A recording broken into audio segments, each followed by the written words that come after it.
Hello guys, welcome to Fiction Quest. So in this video, we will see, what if Naruto's shadow clones each married a different beautiful pirate? If you enjoy these kinds of stories, don't forget to show us some love by hitting the like button and subscribing to the channel.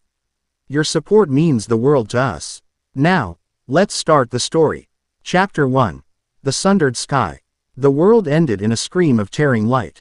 One moment, he was Naruto Uzumaki, standing at the epicenter of a maelstrom of his own creation, a jutsu designed to fold space, to bridge worlds. A desperate gambit born from a war that had stolen everything. He had poured all of himself into it. The sage's wisdom, the fox's fury, the unshakable will of a boy who had clawed his way from pariah to hero. The next moment, he was nothing but the scream. His very essence, his soul, his chakra, was stretched thin across an impossible, agonizing canvas. It was like being pulled apart, atom by atom, yet remaining conscious for every excruciating separation. Memories fractured into crystalline shards of light. A swing set in the lonely dusk, the weight of a teacher's forehead protector, the taste of ramen. The rasping laugh of a toad, the brilliant, blinding smile of a pink-haired girl, the dark, intense eyes of a brother found and lost a dozen times over. Each memory was a hook, and each hook was being ripped free. He felt himself shatter into 5 distinct points of light, each one a core piece of his being, flung violently into the unknown. A sense of catastrophic loss, of being rendered incomplete, was the last coherent thought he had before oblivion claimed him. Then, sound returned, a roar, not of a beast, but of 1,000 angry voices and the splintering cry of tormented wood. The smell of salt and ozone, thick and suffocating, filled his lungs. Cold spray ghosted across his face. He was lying on something hard and swaying, a rhythmic, violent lurch that threatened to unmoor him from this fragile new reality. He forced his eyes open. The sky was a bruised purple, streaked with the angry orange of fires burning where they shouldn't. Towering masts, draped in torn canvas sails, clawed at the heavens like skeletal fingers.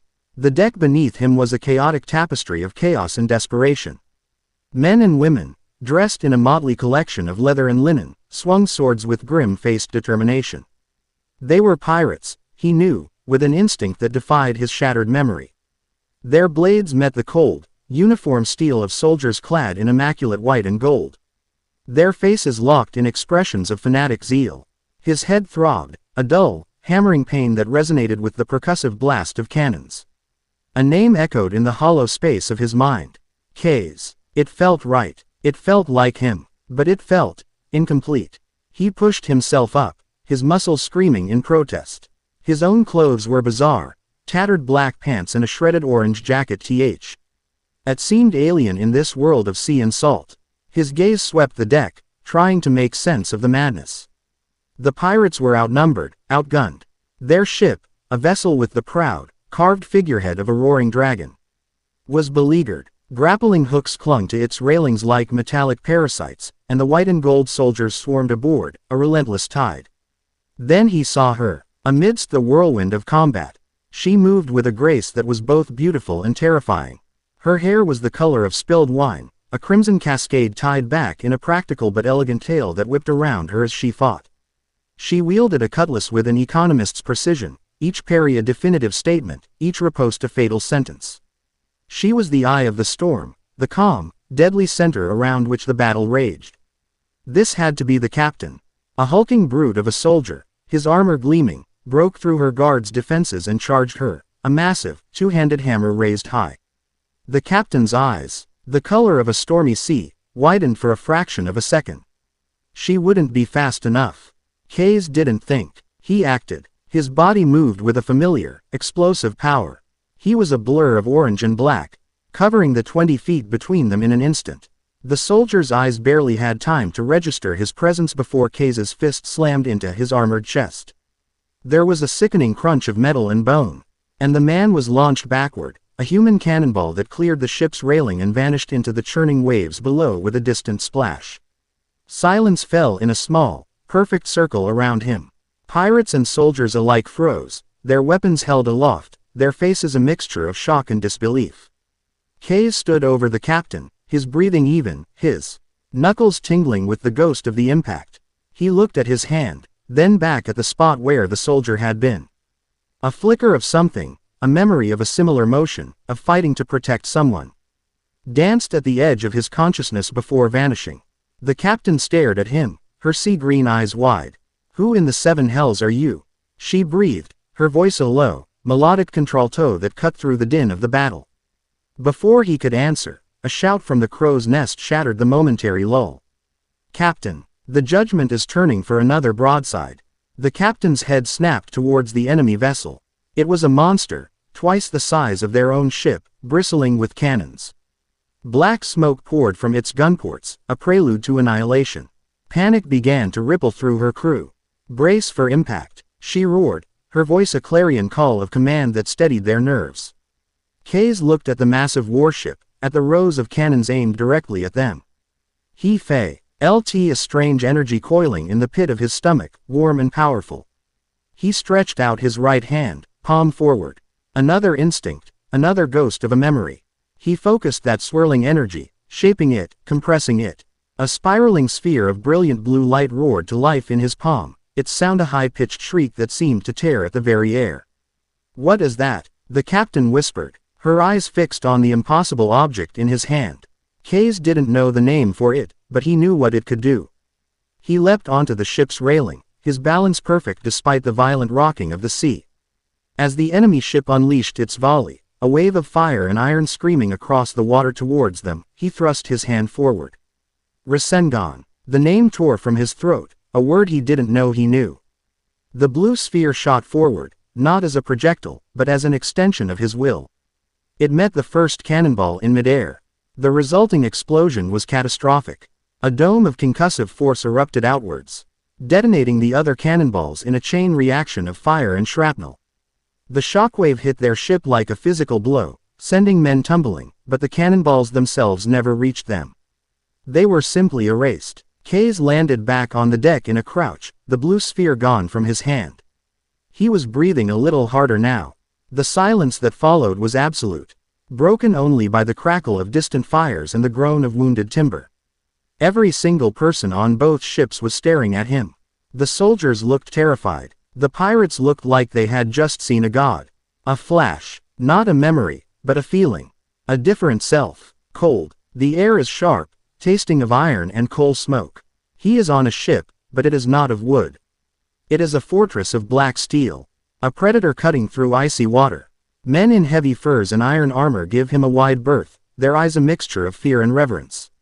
A woman with eyes like chips of flint and a braid of silver hair watches him from the ship's bridge. She does not fear him. She sees him as a weapon. A name echoes in his mind. Cage. He feels a cold, clear certainty. He knows exactly where he is and what he must do. The spell was broken by the captain's sharp command. They're stunned. Press the attack. Cut the lines. Archers, fire at will. Galvanized by her voice and the impossible display of power they had just witnessed, the pirates roared back to life, fighting with renewed ferocity. They surged forward, pushing the boarders back towards their own ship. Kays moved with them, a whirlwind of motion. He was a phantom, his movements too fast for the soldiers to track. He didn't kill, he disabled. A precise strike to a shoulder, a sweeping kick to the knees, a quick chop to the back of the neck. He flowed through the battle like water, an unstoppable, non-lethal force. He saw the enemy captain on the bridge of the Judgment, a man with a face contorted by a rictus of pure hatred, a golden emblem of a sunburst on his chest. He is an ether witch, a blasphemer. The master will reward whoever brings me his head, he screamed, his voice unnaturally loud, carrying across the water. Ether, master. The words meant nothing to Kays, but the man's fanaticism was a cold weight in his gut. Kays decided to end it. He gathered the strange energy again, this time in his legs, and leapt. It wasn't a simple jump. It was a flight. He soared across the 50-foot gap between the two ships, landing silently on the railing of the Judgment. The enemy captain's jaw dropped. Before anyone could react, Kays was a blur. He created two copies of himself, perfect duplicates that appeared in puffs of smoke. The crew of the Judgment cried out in terror at the sight. One clone disarmed the sea aptane while the other systematically dismantled the ship's rudder mechanism with a series of powerful, chakra-infused strikes. Kay's himself grabbed the ship's main mast. "Everyone, hold on," he yelled back to the pirate ship. Then, he pushed. The massive wooden mast groaned, splintered, and then snapped with a sound like a thunderclap. It came crashing down, tangling in the rigging, crippling the ship. Panic erupted among the soldiers. Their vessel was disabled, their captain disarmed, and their morale shattered. Kay's and his clones dispelled themselves in puffs of smoke, Kay's himself reappeared. Ring back on the deck of the pirate ship just as the last grappling line was cut. The Sea Dragon's Embrace, as he now knew it was called, pulled away from the crippled warship, its crew letting out a triumphant, ragged cheer. As they put distance between themselves and the enemy, Kay's finally allowed himself a moment to breathe. The adrenaline began to fade, replaced by a profound sense of exhaustion and a deep, gnawing emptiness. He looked at his hands, the instruments of such impossible power, and felt no connection to them. It was like watching someone else's dream. He felt a presence beside him and turned to see the captain. She had sheathed her cutlass and was studying him, her expression unreadable. "You've caused me quite a bit of trouble," she said, her tone surprisingly calm. She gestured to her battered ship. "And you've also saved my ship and my crew. I find myself in the awkward position of not knowing whether to thank you or clap you in irons." "Irons?" Kay's asked, his voice raspy. "What you did back there, that wasn't normal. The blue light, the copies of yourself, people are executed for less. They call it witchcraft. I don't know what it was," he admitted, his voice quiet. "I just did it." She raised a skeptical eyebrow. "You just did it. And I suppose you don't have a name." "Kay's. Just Kay's." He nodded, the throbbing in his head returning. "I don't remember anything else.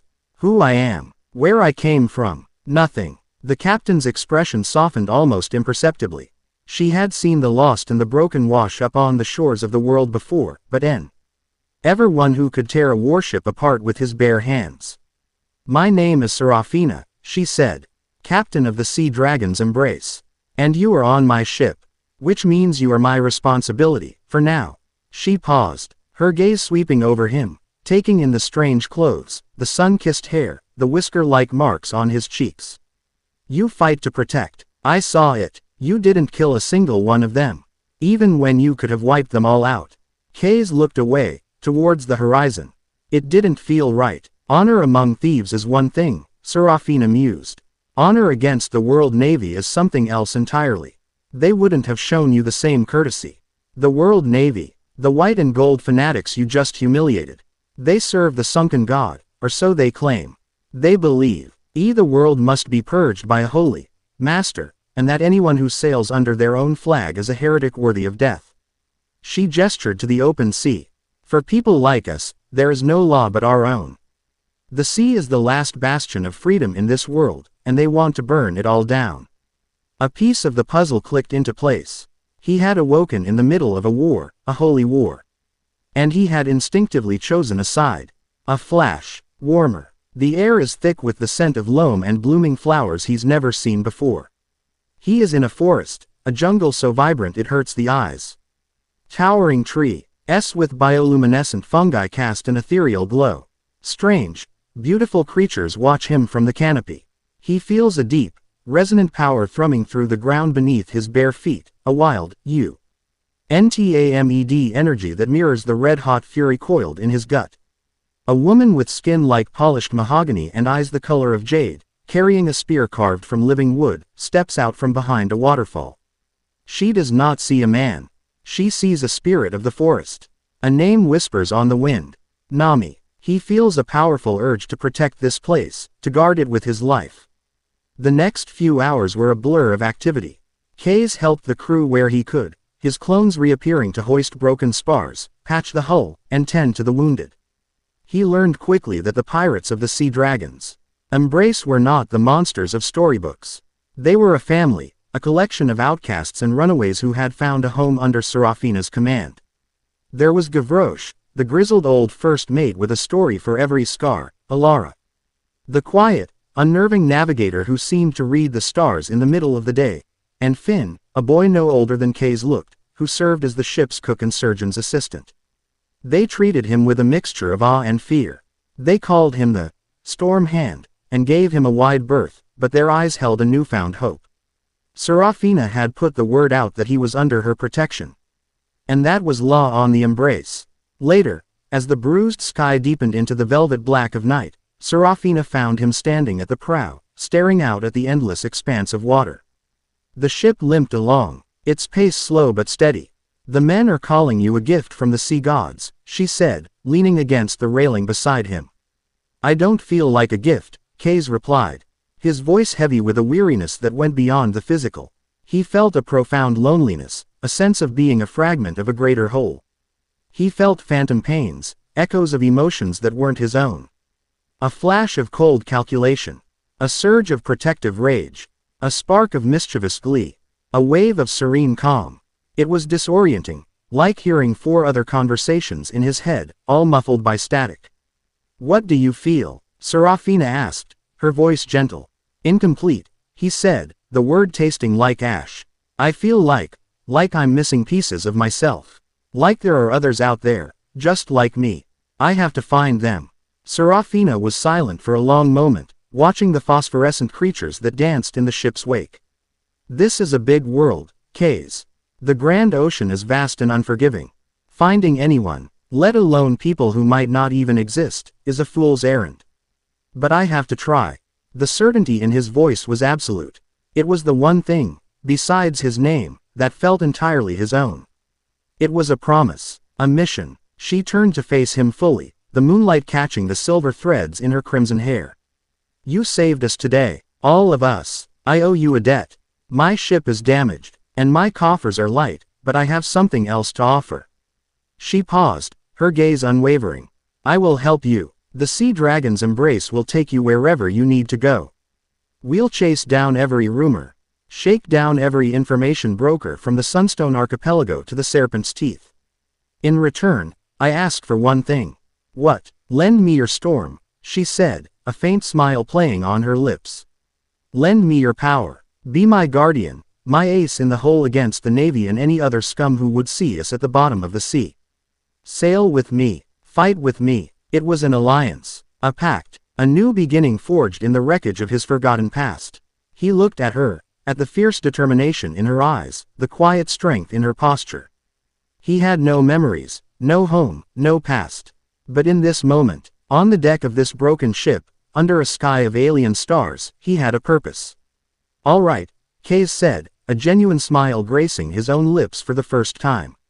It felt strange, like using a muscle he'd forgotten he had. "You have a deal, Captain." A flash, louder. The air is thick with the smell of cheap ale, sweat, and opportunity. He is in a crowded tavern in a bustling port city. The noise is a symphony of languages he somehow understands, of clinking coins, of drunken sea shanties. A woman with hair like spun gold and a laugh that could charm a kraken. Out of its treasure is fleecing a wealthy merchant at a card game. Her eyes, the color of emeralds, flick to him across the room, a spark of recognition, of kinship in chaos, passing between them. Aim zings through his mind like a firecracker. Rye. He feels an irrepressible grin spread across his face. This is going to be fun. A final flash. Quieter. Silence. A profound, peaceful quiet broken only by the whisper of the wind over ancient stones. He is on a cliffside, overlooking a calm, star-dusted sea. The sky is filled with constellations that feel both alien and deeply familiar. He feels a connection to the world around him, to the flow of energy in the earth and the sky. A woman with silver hair that seems to drink the starlight and eyes that hold the wisdom of ages sits beside him, tracing patterns in a chart of the heavens.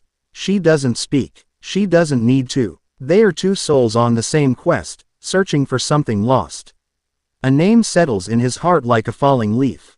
Sora. He feels a sense of peace, of rightness. He is exactly where he is supposed to be. Kays blinked, the phantom sensations fading back into the background noise of his own consciousness. He was still Kays, on the deck of the Sea Dragon's Embrace, beside its captain. But he knew, with a certainty that defied all logic, that he was not alone. The others were out there. Cage, Nami, Rai, Sora, fragments of his sundered soul, scattered across this vast, dangerous ocean. "Where to first, Captain?" he asked, his voice filled with a new, unshakable resolve. Serafina smiled, a true, brilliant smile this time. It transformed her face, chasing away the shadows of battle and command. "First," she said, clapping him on the shoulder, "we find a friendly port to patch our wounds and fill our bellies. Then, we find you some clothes that don't make you look like a deranged tangerine. And after that, we hunt for ghosts." As the sea dragon's embrace sailed on under the watchful eyes of the moon, Kaze looked out at the horizon. At the endless possibility of the sea. He had lost his world, his past, and his very self. But he had found a ship, a captain, and a new mission. He would find the other pieces of his soul. And together, they would face whatever this new world had to throw at them. The storm was just beginning. Chapter 1 End. Chapter 2. An Iron Alliance. The air in the north was ablaze. It cut at the lungs, tasting of coal smoke and the deep, metallic chill of the sea. Here, the ocean was not the vibrant blue of southern waters but a churning, slate-gray beast, its surface D with monolithic shards of ice that drifted like the tombstones of forgotten gods. This was a land of iron. Iron ships, iron will, and the iron-gray sky that pressed down on it all. From the observation deck of the Leviathan's maw, the world was a chessboard.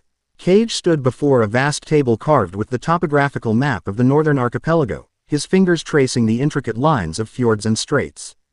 He wasn't a man given to idle gestures, each movement was one of calculation. He moved a small, carved wolf piece from one inlet to another, his eyes, dark and analytical, seeing not the wooden token but the fleet it represented. His mind was a silent whirlwind of possibilities, of flanking maneuvers, supply lines, and tidal charts. He wore the uniform of this cold, hard place, a high-collared black coat lined with wolf fur, practical and severe. It was a world away from the tattered orange he vaguely remembered, a ghost of a memory that felt like a foolish dream. Here, there was no room for bright colors. There was only the stark reality of conquest. The heavy iron door hissed open, and Captain, Iron, Isla Volkova entered. She moved not with the swagger of a pirate, but with the measured, predatory grace of an empress inspecting her domain. Her long, silver hair was bound in a severe braid that fell over one shoulder, and her eyes were the color of the northern sea, holding a formidable, calculating intelligence. She stopped beside Cage, her gaze sweeping over the map, immediately understanding the shift in the wolf pieces. "Joran is moving his patrol fleets south," she stated, not a question. Her voice was like the grinding of glaciers, low and inexorable. "He's testing our blockade at the Serpent's Pass," Cage replied without looking up. "He thinks we're stretched thin after the annexation of the Seal Islands.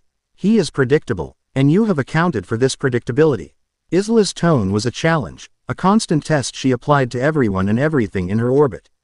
Cage moved one of his own pieces, a stylized kraken, to cut off the wolf's path. "His ships will find the pass impassable. I've had 3 of our smaller cutters create a phantom blockade, using smoke and false signals to feign a much larger force. His patrols will report a fleet where there is none, and he will pull them back, convinced we are stronger than we appear. It'll keep him penned in his home territory for another 3 days." Isla allowed a flicker of something that might have been approval to cross her face. "Subterfuge. I prefer the clarity of a cannonade, but I do not argue with results. You have been a valuable asset, Cage." It was the highest praise she was capable of giving. When Cage had woken up on the deck of one of her raiding ships a month ago, his mind a razor-sharp blade in a sheath of amnesia, she hadn't seen a lost soul. She had seen a weapon. He had proven her right within the first hour, redesigning the ship's watch rotation for max efficiency and identifying a critical flaw in their signaling system. Now, he was the architect of her ambition. "Joran is the last piece," Isla said, her gloved finger tapping the largest island on the map. "The seat of the Frostfang clan. He's a stubborn old walrus, clinging to his traditions and his independence. His fleet is the only remaining power in the north that does not fly my flag. A direct assault on his fortress at Icefang Harbor would be costly. We would lose a third of our fleet," Cage said, his voice flat. "Their coastal defenses are formidable, and his men are fanatics loyal to his bloodline." "I do not pay you for assessments I can make myself," Isla countered, her gaze sharpening. I pay you for solutions. I want the Frostfang clan. I want their ships, their warriors, and their territory. And I want it by the next full moon. Give me a cleaner solution. Cage was silent for a long moment, his eyes scanning the intricate geography of Joran's domain. The warlord's strength was his weakness. He was a creature of brute force and head-on collisions. He believed in the strength of his walls and the number of his axes. He would expect a siege. He would expect a frontal assault. He would never expect a scalpel. We will not attack his fortress, Cage said finally. We will attack his pride. He began moving the pieces on the board, his hands a blur of decisive motion. He pulled the Kraken tokens away from the main island, redeploying them to the labyrinthine network of smaller, ice-choked channels to the east.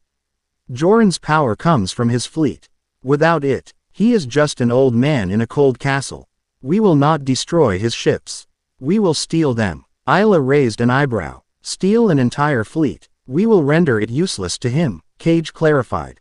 We will herd it, control it, and trap it. The eastern straits are a navigator's nightmare. Treacherous currents, sudden fogs, and channels that can freeze over in a matter of hours. But their patterns are predictable if you have the right data. He tapped a collection of charts and tidal projections he had spent weeks compiling. We will feign a weakness here, at the old whaling station. A small force, seemingly isolated. Joran, believing us arrogant and foolish, will not be able to resist the chance to land a decisive blow. He will lead his main fleet himself. It's a classic bait and trap, Isla said, a hint of dismissal in her voice. The trap is not the battle, Cage corrected. The trap is the sea itself. Once his fleet is deep within the maze, our ships will not engage. They will merely close the doors. We will use small, fast cutters to create rock slides at key points, blocking the main channels. My associates, he paused, thinking of the silent, smoky copies of himself he could create, will ensure his longboats cannot be used for reconnaissance. He will be sailing blind into a cage of our design. His finger landed on one specific, narrow channel. Here, the choke. It is the only deep water exit to the east. The tide will turn at dusk 3 days from now. It will bring a flow of pack ice from the northern flows, sealing this channel completely for at least a week. If Joran's fleet is in these straits when that happens, Isla's cold eyes lit up with a predatory fire as she understood. They will be trapped, immobilized in a sea of ice, unable to move, unable to fight, unable to escape. Checkmate, Cage said softly. He will be forced to negotiate. His warriors can't fight if they can't reach us. His pride will be broken, his legend of invincibility shattered without us firing a single cannon. He will surrender his fleet and his fortress in exchange for the lives of his men. Isla Volkova looked from the map to the man beside her. His plan was audacious, elegant, and utterly ruthless. It was a strategy that valued intellect over brute force, a concept she was beginning to appreciate. Make it happen, she said. The fog was a living thing, a cold, gray shroud that swallowed sound and sight. It clung to the black iron hulls of Isla's fleet, muffling the groan of the engines and the sharp commands of the officers. Cage stood on the bridge of the Leviathan's maw, a pair of high-powered binoculars pressed to his eyes. He wasn't watching the enemy, he was watching the water, the sky, the birds. He was reading the world as if it were a tactical display. Wind speed has dropped by 2 knots, he said to the ship's captain.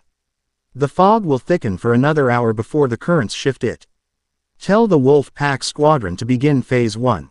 Deep within the misty labyrinth, 5 smaller, faster ships detached from the main fleet. They were the bait. They sailed openly towards the old whaling station, their engines deliberately running louder than necessary.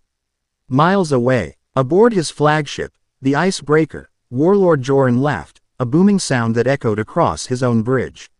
His face was a roadmap of old battles, his beard a great, gray cascade. The Iron Witch is arrogant, he bellowed to his commanders. She sends pups to do a wolf's work. She thinks us weak, distracted. We will show her the teeth of the Frostfang. All ships, full power. We will crush this scouting party and be back in the harbor by morning. Joran's fleet, a formidable collection of 30 thick-hulled warships, surged forward, a pack of wolves chasing a wounded deer. They charged headlong into the maze of straits, their confidence absolute. Cage watched their advance through the eyes of a dozen shadow clones, perched silently on the icy cliffsides overlooking the channels. They were his spies, his saboteurs, his unseen hands shaping the battlefield. One clone, hidden in the rocks near Joran's fleet, made a single hand sign. "The prey has taken the bait. Phase 2, Cage ordered, his voice devoid of emotion. "Signal the demolition teams." On the cliffs above the main channel behind Joran's advancing fleet, more clones, who had spent the last day preparing, completed their work. They kicked loose the last of the support stones holding back carefully engineered rockslides. With a series of deafening roars, tons of rock and ice cascaded into the water, sealing the entrance to the strait.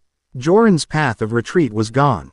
He didn't even notice. His eyes were fixed on the prize ahead. For the next 2 hours, the cat-and-mouse game continued.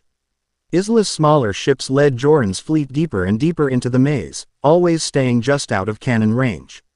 They navigated the treacherous waters with impossible precision, following the exact path Cage had charted. Twice, Joran tried to send longboats ahead to scout, but in the thick fog, they were easily intercepted by Cage's clones. Oars were broken, rudders were jammed, and the confused sailors returned with reports of ghosts in the mist. Finally, the bait squadron slipped through the last narrow channel, the choke, and into the open sea, leaving Joran's fleet behind. The old warlord roared in frustration, ordering his ships to follow. But as his flagship entered the choke, the lookout screamed a warning. The sea ahead was no longer gray water. It was a solid, moving wall of white. The tide had turned. An endless flow of pack ice, great, jagged sheets of it, was being pushed directly into the mouth of the channel. Joran's command to reverse engines came too late. The irresistible force of the tide pushed the ice forward, compressing it into the narrow space. The sounds of splintering wood and groaning metal filled the air as the first ships were caught. The rest of the fleet, bunched up behind them in the narrow channels, could do nothing. They were caught, boxed in from behind by the rockslides and blocked from the front by a solid wall of ice. As dusk fell, casting long, purple shadows across the frozen sea, Isla's main fleet emerged from the fog. Her ironclad warships took up positions at the mouth of the choke, their cannons silent but menacing. They didn't need to fire. The battle was already won. The entire Frostfang fleet was trapped, held fast in a prison of ice. The parley took place on a barren, wind-scoured sheet of sea ice. Warlord Joran stood with his 2 sons, his face a mask of thunderous fury, his breath plumed in the frigid air. Across from him stood Isla Volkova, flanked by Cage. "This is dishonorable trickery," Joran spat, his and resting on the pommel of his great axe. "Witchcraft. You did not face us in open battle."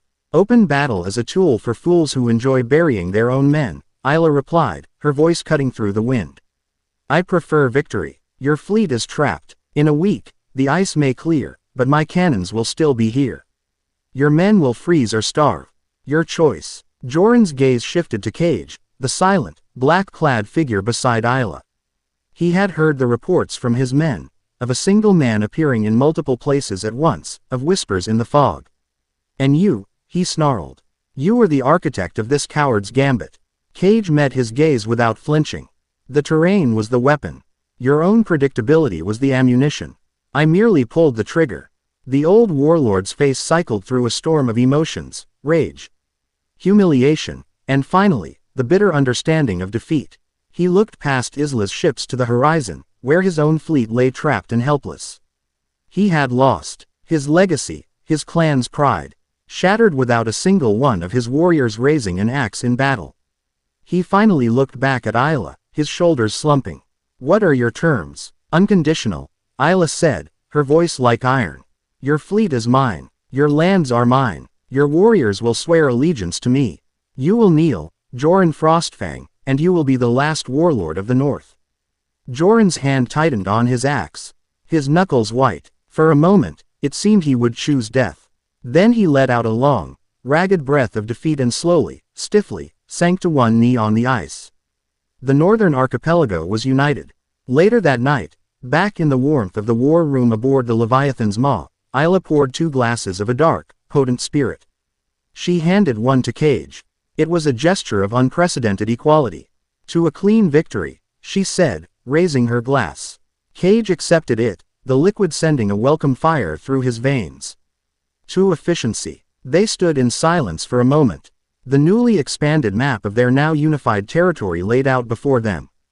Joran's recent aggression was unusual, Isla said, her tone thoughtful. He was always proud, but his ambition was limited to his own borders. In the last few months, he became reckless, paranoid. She walked to a small, velvet-lined crate on her desk and opened it. Inside, nestled on the cloth, was a totem carved from a piece of obsidian so black it seemed to drink the light. It was shaped like a twisted, multi-limbed sea creature, and a faint, unsettling energy seemed to pulse from it. I found this in his war room, Isla said. He claimed a priestess of the deep gave it to him, whispering that it held the spirit of a forgotten god of conquest. She promised him the power to rule the north. It seems it only made him a fool. Cage picked up the totem. The moment his fingers touched it, he felt a jolt. A cold, insidious whisper slithered at the edges of his consciousness. It spoke of power, of fear, of chaos. It felt ancient and malevolent. But more than that, he felt a faint, familiar resonance within the dark energy, a signature, twisted and corrupted, that felt horrifyingly like his own chakra. It was like an echo of the energy that bound him and his other selves. What is it? Isla asked, noticing the change in his expression. It's a key, Cage said, his mind racing. The whispers were a distraction, a lure. The true purpose of this object, and the entity behind it, was something else. This god of conquest was using local conflicts for a greater purpose. And it's a piece of a much larger puzzle. He looked up from the totem, his dark eyes meeting Isla's. You asked me once what I wanted. I told you I am searching for my other selves. I believe our goals may be aligned. The Force at is manipulating men like Joran. I think it is connected to the event that brought me here. It may be the very thing that stands between me and finding my brothers. Isla studied him, her expression unreadable.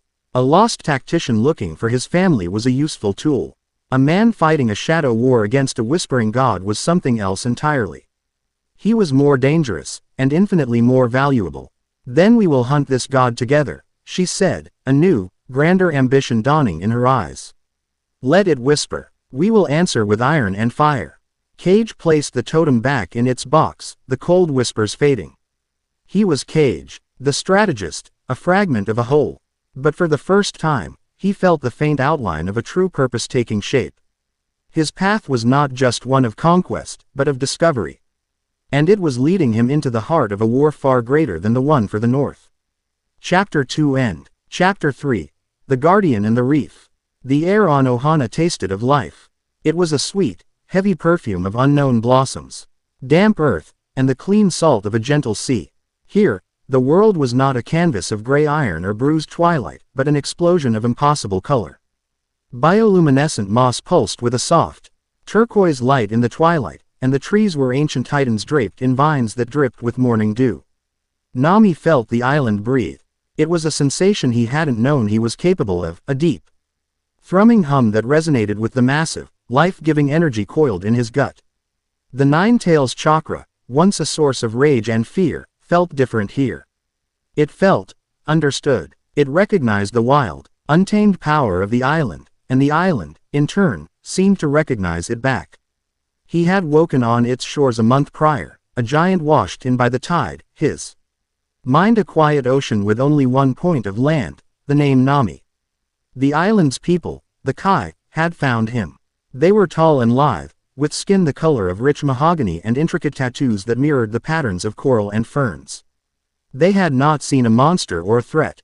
They had seen a force of nature, and they treated him with a reverent caution.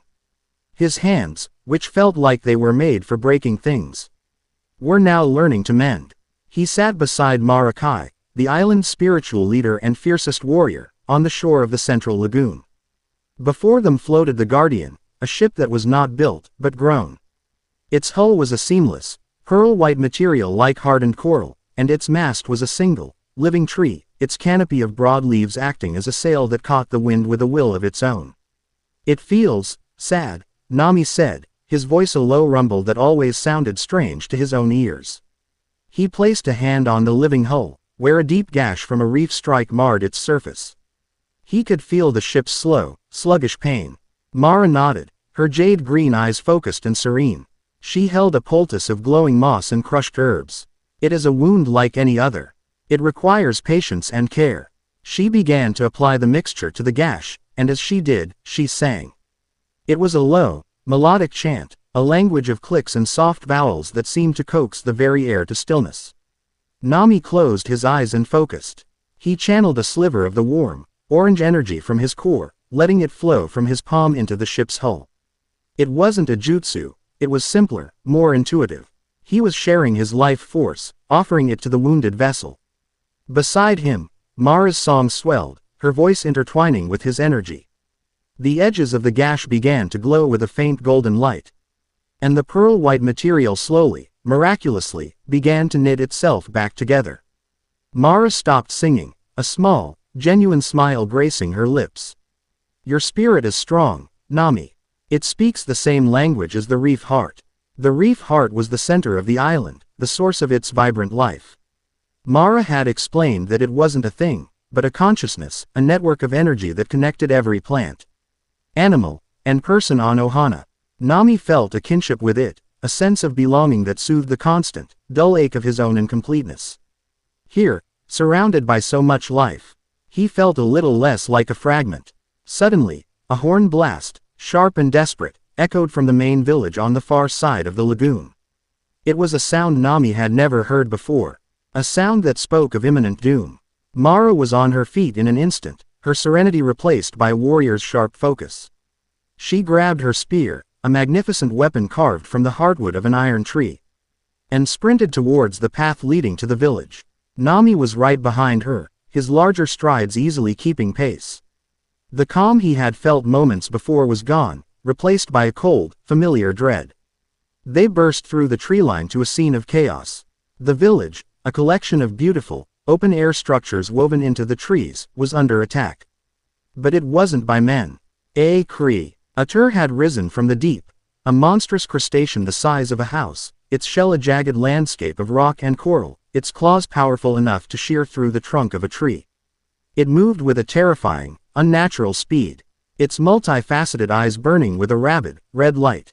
It wasn't hunting, it was rampaging, destroying everything in its path with a mindless fury. The Kai warriors, brave and skilled, were trying to fight it. They swarmed over it like ants, their spears and arrows bouncing harmlessly off its thick carapace. One of the beast's massive claws swept out, sending a handful of warriors flying through the air. No, Mara cried, seeing her people in peril. A switch flipped in Nami's mind. The gentle giant vanished, and the protector emerged. The thrumming energy in his gut roared to life. A furnace door thrown open. A cloak of brilliant, bubbling red chakra erupted around him, shaping itself into the ghostly outline of a fox with a single, lashing tail. The ground cracked beneath his feet. The air grew heavy, superheated. The Kai warriors fell back, their eyes wide with terror and awe at the transformation. The monstrous crab creature paused in its rampage, its mad eyes fixing on this new, overwhelming source of power. It let out a deafening, clicking screech, a challenge. Nami didn't answer with a sound. He answered with motion. He shot forward, a red blur that left a trench in the soft earth. He met the creature's charge head-on. A claw the size of a boulder scythed towards him. Nami caught it. The impact sent a shockwave through the village, rattling huts and kicking up a cloud of dust. For a moment, man and monster were locked in a stalemate, raw, primal power against raw, primal power. Then, with a roar that was more beast than man, Nami pushed. There was a sound like a mountain cracking, and the creature's massive claw shattered into 100 pieces. The beast shrieked in pain and fury, stumbling back. It was the opening Nami needed. He formed two shadow clones, who appeared in puffs of steam at his sides. They acted in perfect sync, one clone vaulting onto the creature's back to distract it, the other gathering nature energy from the air around them. Nami himself leapt high into the air, the red chakra around him solidifying. A massive, spectral claw of pure energy extended from his own hand, far larger than the one he had just destroyed. He brought it down on the creature's head. The impact was absolute. There was no explosion, just a dull, final crunch. The creature's armored head caved in, its rabid red eyes went dark, and Its colossal body crashed to the ground, shaking the entire village. Silence. The red chakra cloak receded, sinking back into Nami's skin.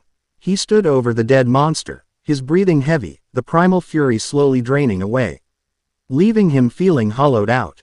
He had saved them. He looked back at Mara.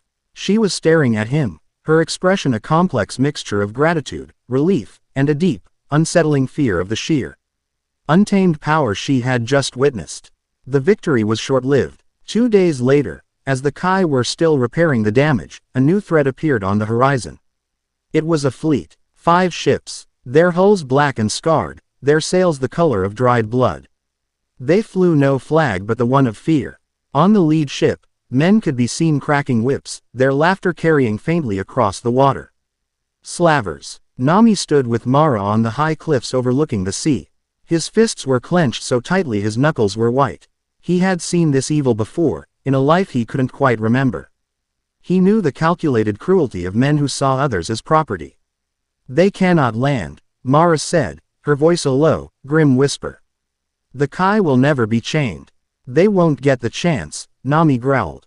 His mind was already working. He imagined a single, perfect attack.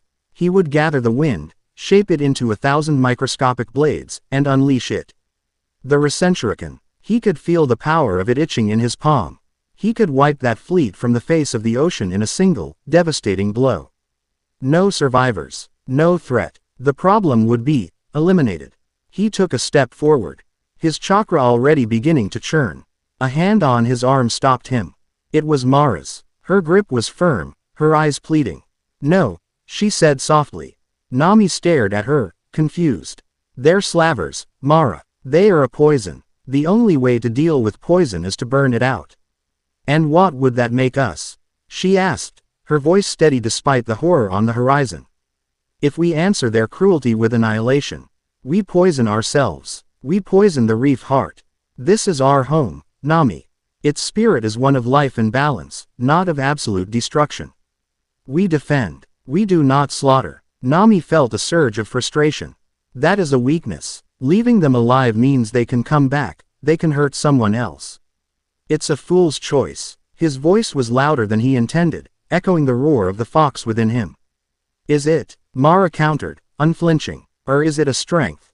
Is it not a greater victory to drive back the darkness without becoming it?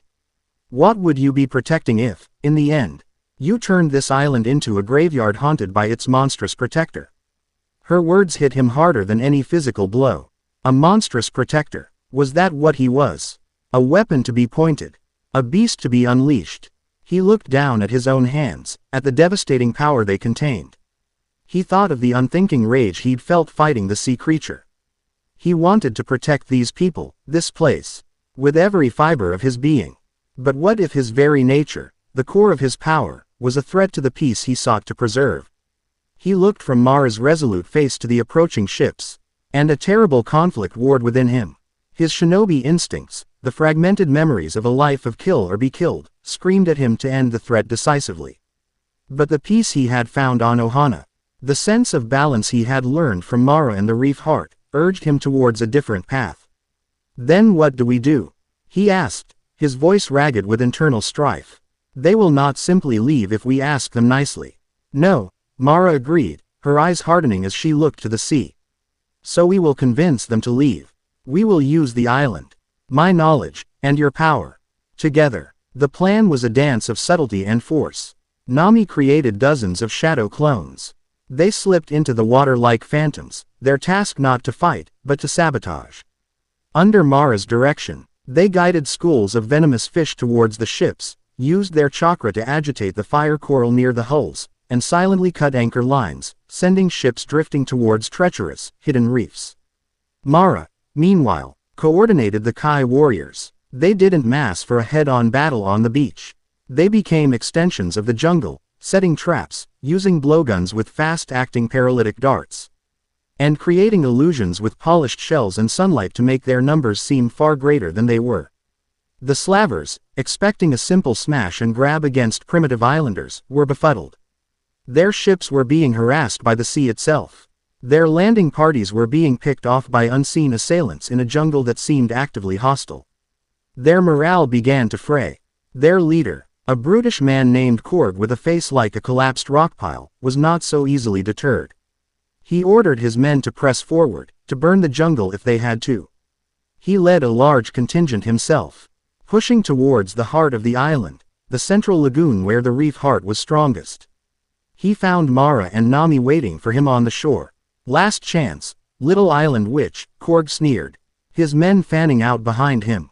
Give us who we came for, and we'll let you live.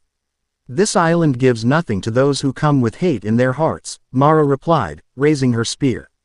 Korg laughed. Then we'll take it. He reached into a pouch at his belt and pulled out a shard of jagged, black rock that seemed to pulse with a malevolent, purple light. It was the artifact. The moment it was exposed to the open air, the life on the island recoiled. The birds went silent. The insects stopped chirping. Nami felt a cold, familiar energy from the rock, the same dark, corrupted chakra he had felt from the enraged sea beast. You see, I have my own god, Korg gloated. And it likes to make things angry. He slammed the rock onto the ground. A shockwave of purple energy erupted outwards. The jungle, which had been their ally, turned on them. Vines lashed out like whips. The gentle, herbivorous lizards of the forest grew razor-sharp spines and their eyes turned red. And even the flowers secreted a burning poison. The island itself was being corrupted. Mara cried out, stumbling to one knee. The reef heart, it's in pain. She closed her eyes, placing her hands on the ground, and began to chant. Her voice a desperate attempt to soothe the maddened spirit of her home. She was defenseless. Mara, Nami yelled. Korg grinned, raising a massive, spiked club. She's the one I want. The Witch Queen will fetch a high price. He charged, aiming to bring the club down on Mara's head. Nami moved. The red chakra flared around him, but this time it was different. It was controlled, focused. He met Korg's charge, his arm catching the spiked club. The wood splintered against his chakra-infused skin. He saw the fury in Korg's eyes, the madness amplified by the artifact.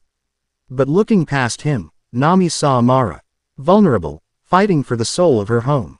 He had to protect her. Not with overwhelming destruction, but with overwhelming force. He didn't try to form a Rasengan. He didn't try to obliterate him. He fought. He used his superior speed and strength, the taijutsu that was ingrained in his very being.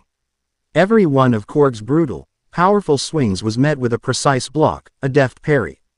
Nami became an unbreakable wall between the slaver and the priestess. Why won't you die? Korg bellowed, his attacks becoming more frenzied, more powerful as he drew on the artifact's dark energy. Nami saw an opening. As Korg swung his club in a wide, desperate arc, Nami ducked under it.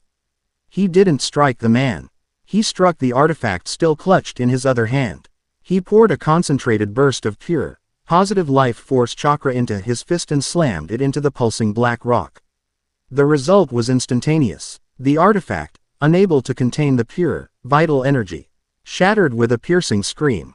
The purple shockwave reversed, slamming back into Korg. The slaver captain's eyes rolled back in his head, and he collapsed, unconscious, the dark energy purged from him. All around them, the corrupted wildlife stopped its attack, shaking their heads as if waking from a nightmare. The jungle fell silent once more. Mara finished her chant, her breathing ragged. She looked up at Nami, who stood over the unconscious form of their enemy. The red chakra cloak faded, leaving him standing in the sudden, peaceful quiet of the lagoon. He hadn't killed him. He had found another way. He had protected her. The slaver fleet, their leader captured and their forces in disarray, fled. The Kai warriors, seeing their enemies broken and their island saved, let them go. That evening, Nami and Mara stood on the same cliffside, watching the last of the blood-red sails disappear over the horizon. The island was safe. Its balance was restored. You were right, Nami said, his voice quiet. There is strength in restraint. Mara looked at him, her jade eyes filled with a profound warmth. And there is a beautiful, noble spirit in your fury, Nami. I see it now. It is the rage of a gentle heart that cannot bear to see others suffer. You are not a monster. You are a guardian. She reached out and took his hand. Her touch was warm, grounding. In that moment, Nami felt a sense of peace so profound it almost brought him to his knees. The hollow ache in his soul, the feeling of being an incomplete fragment, was filled by the thrumming life of the island and the steady, unwavering strength of the woman beside him. He did not know where he had come from, or what his ultimate purpose was.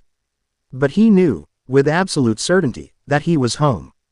Chapter 3 End. Chapter 4. A Dance of Whispers and Luck.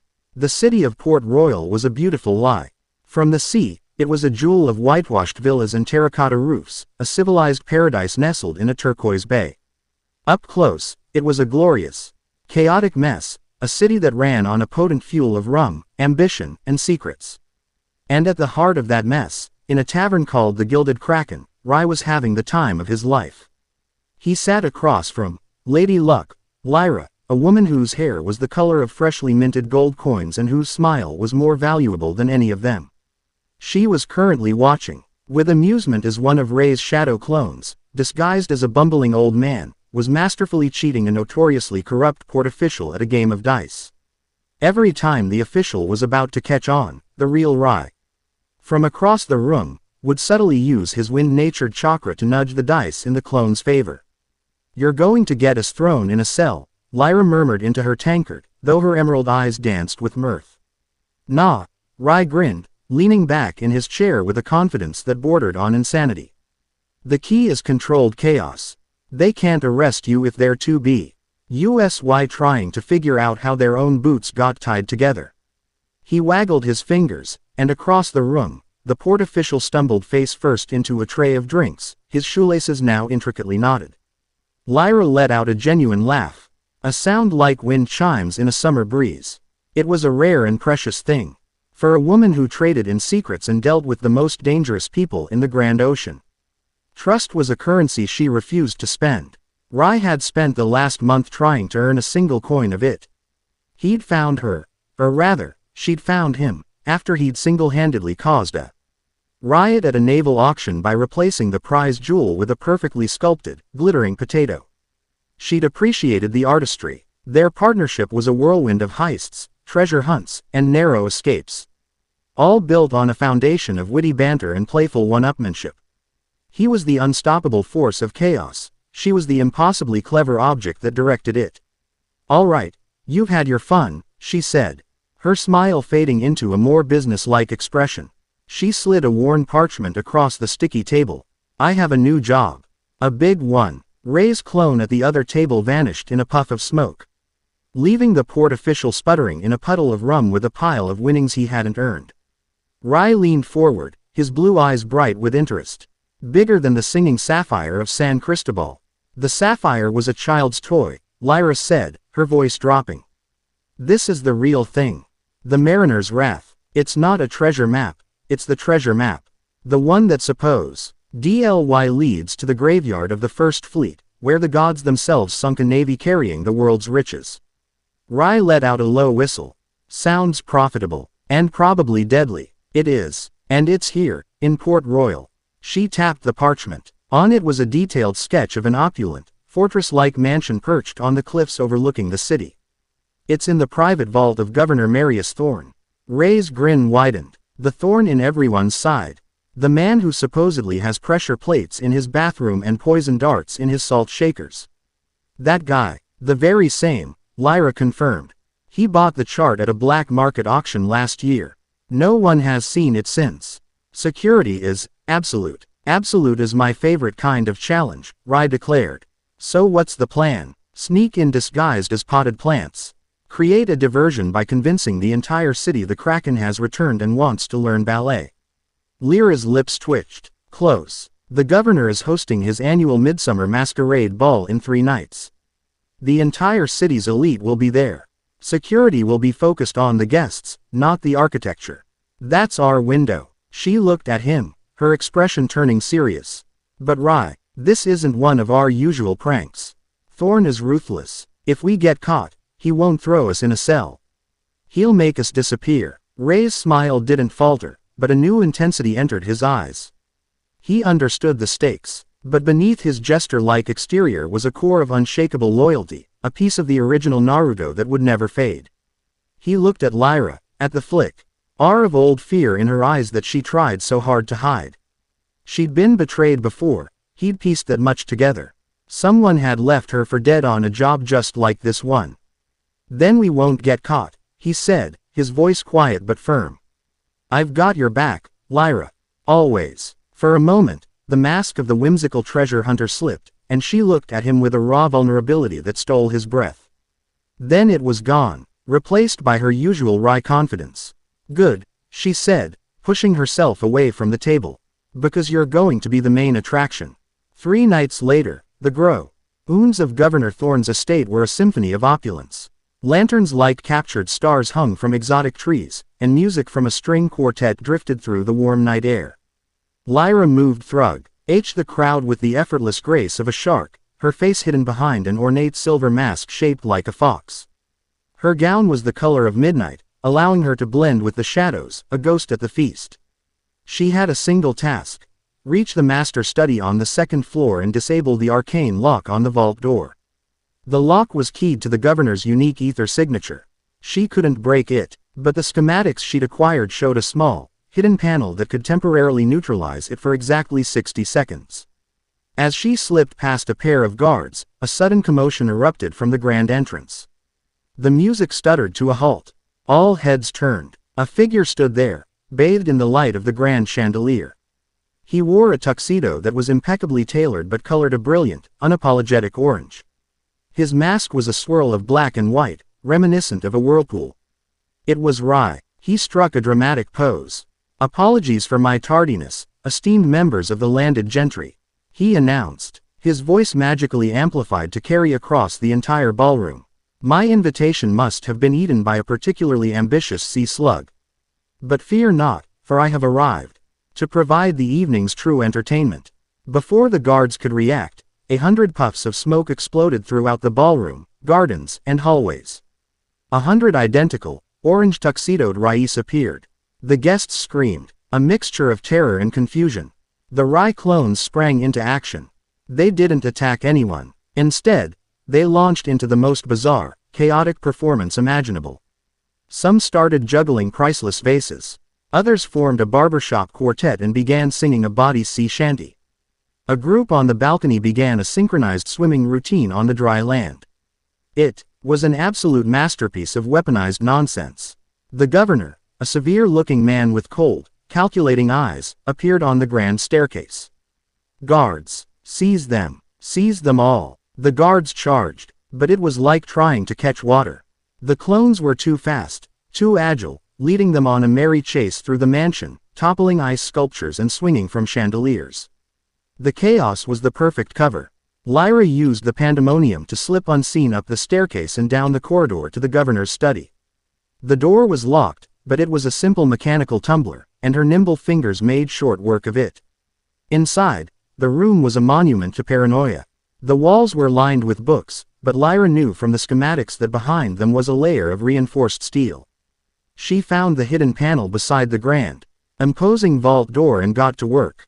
It was a delicate process, rewiring a set of fine, crystalline filaments. Meanwhile, the real Rai was a blur of motion, pping through the mansion's service corridors. He moved with a speed that was not quite human, a golden shimmer in his wake. He dodged pressure plates by running on the walls and disarmed tripwires precisely thrown kunai he'd fashioned from stolen butter knives. He reached the study corridor just as Lyra finished her work. The panel hissed open. You have 60 seconds the moment I flip this switch, she whispered. Her hands poised over the mechanism. Did you have to be so orange? It's a statement color, he whispered back, grinning behind his mask. Ready when you are, Lady Luck. She flipped the switch. A low hum emanated from the vault door, and a small green light appeared. 59 seconds. Rai was a phantom. He spun the great wheel of the vault, the heavy tumblers clicking into place with impossible speed. The door swung open. 45 seconds. The vault was small, Spartan. In the center, on a velvet pedestal, lay a single, rolled-up chart, sealed with a wax emblem of a kraken. He snatched it. 30 seconds. He was turning to leave when he heard a sharp click behind him. Lyra gasped. Standing in the secret entrance Rai had used, the one she had sworn was clear, was Governor Thorne himself. He held a small, elegantly crafted pistol, and it was aimed directly at Lyra's heart. I must admit, Thorne said, his voice a cold, calm monotone. The chaos is inspired. But all performances must come to an end. Put the chart on the floor. Rai froze. His mind raced. He could be out the door in a second, but Lyra was trapped. He saw the genuine fear in her eyes, the stark terror of a nightmare repeating itself. She was cornered, betrayed by a flaw in her own perfect plan. 10 seconds. The green light on the vault began to flash. Don't worry about me, Rai. Go, Lyra urged, her voice tight with desperation. Rai looked at the chart in his hand, then at Lyra, then at the governor. Thorne's eyes were locked on the map, his greed a palpable thing. 5 seconds. Rai made his choice. He didn't run. He didn't fight. He tossed the priceless chart to the governor. Thorne's eyes instinctively followed the arc of the map. It was a fatal, split-second distraction. In that instant, Rai was across the room. He didn't attack the governor. He grabbed Lyra, spun her behind him, and slammed the massive vault door shut just as the arcane lock re-engaged with a deafening clang. They were plunged into absolute darkness and silence, trapped inside the governor's vault.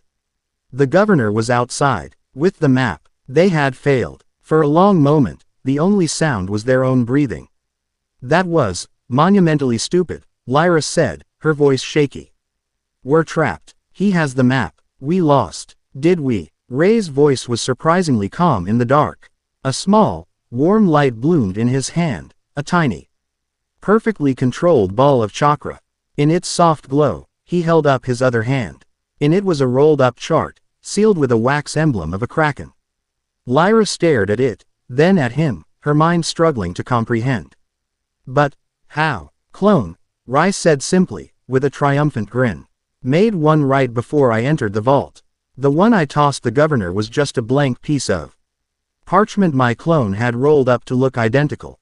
A little misdirection. Lyra just stared, speechless. He had risked everything. Their escape, his life, on a bluff. For her, the iron walls she had built around her heart for years began to crack. Now, Rai said, his grin widening. About getting out of here, he placed his hand on the back wall of the vault. This is the part where it gets loud. He began pouring chakra into his palm, a spiraling vortex of wind and power beginning to form. Governor Thorne stood in his study, staring at the blank piece of parchment in his hands. A slow, cold rage began to build within him.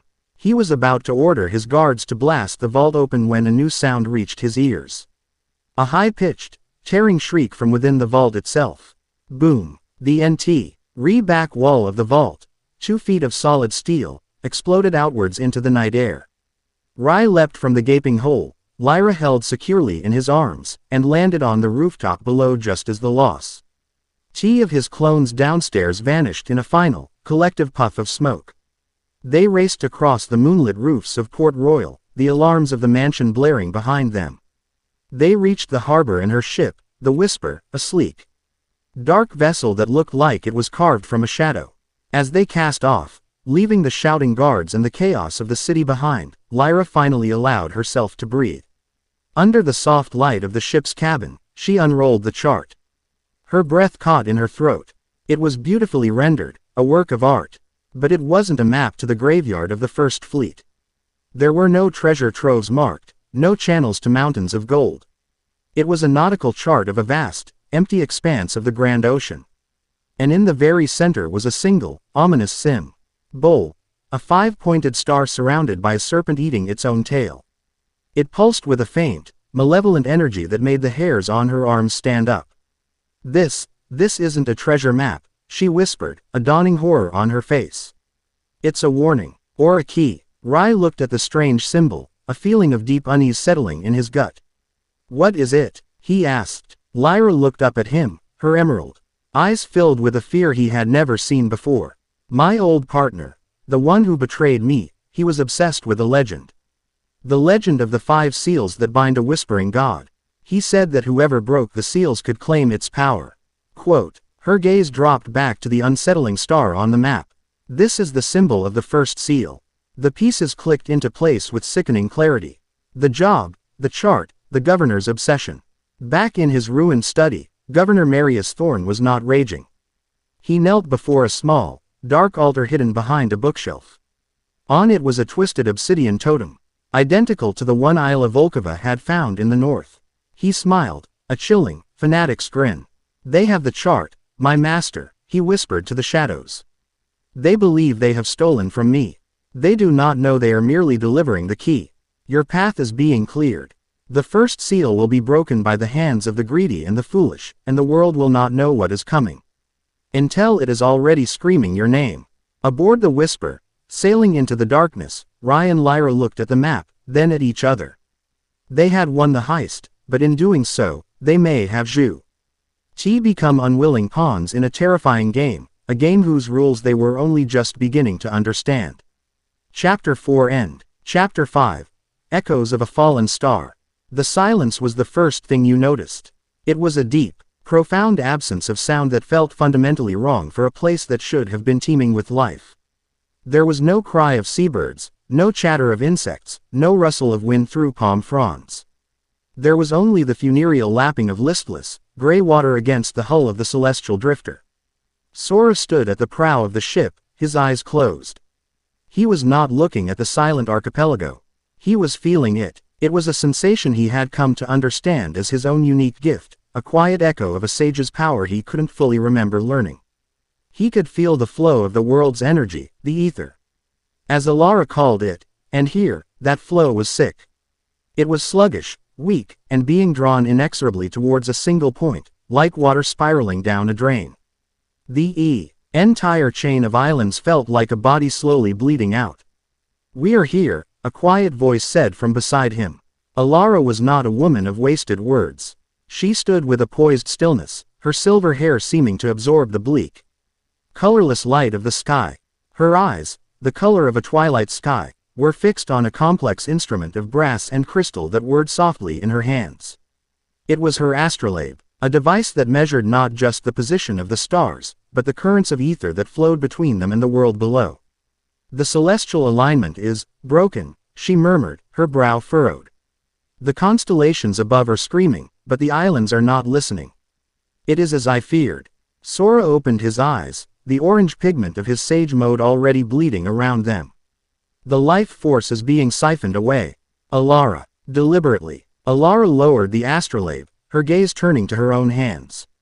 Intricate, silvery patterns like constellations were tattooed across her skin, a mark she had carried since birth. Usually, they glowed with a soft, internal light. Here, they were dull, almost black, and the lines seemed fainter than they had been that morning. It was her curse. As the world's ancient knowledge and energy faded, so did she. This place, this dead spot in the world's ether, was accelerating the process. She was a living barometer for the health of the planet, and the reading was dire. The celestial drifter was not a pirate ship. It was a library, a laboratory, a floating monastery dedicated to forgotten knowledge. It moved with an eerie silence, its sails catching winds that other ships could not feel. They dropped anchor in the murky, lifeless lagoon of the largest island and took a small skiff to shore. The moment Sora's bare feet touched the gray, sandy soil, the feeling intensified. He sank to his knees, placing his palms flat on the ground. The land's pain was a palpable thing, a low, constant moan of exhaustion and despair. "It's dying," he whispered, his voice tight. "But it's also afraid." Alara scanned their surroundings. The vegetation was skeletal, the trees petrified and gray, their branches like clawing fingers. The air was cold, despite the tropical latitude. It was a place where hope had come to die. "The energy is being drawn inland," Sora said, rising to his feet. Towards the island's heart. They walked in silence, solitary figures in a landscape of decay. Sora led the way, his senses guiding him through the petrified forest, his every step sure. Alara followed, her hand resting on the hilt of a thin, elegant blade at her hip. Her eyes scanning the unnatural shadows. Though their quest was one of knowledge, she was pragmatic enough to know that some secrets did not wish to be disturbed. After an hour, they found it. In a clearing at the island's geographic center stood a collection of ruins, so ancient they seemed to be a natural part of the landscape. But the geometry was all wrong. The structures were built from a seamless, non-reflective black stone, their lines sharp and alien. There were no arches, No columns, just monoliths and angles that seemed to defy gravity and logic.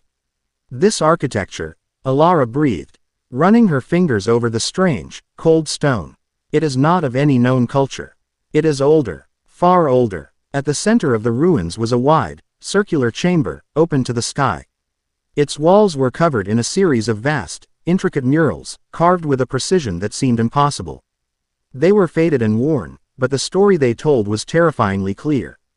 The first mural depicted a vast, formless shadow descending from a sky filled with unfamiliar stars.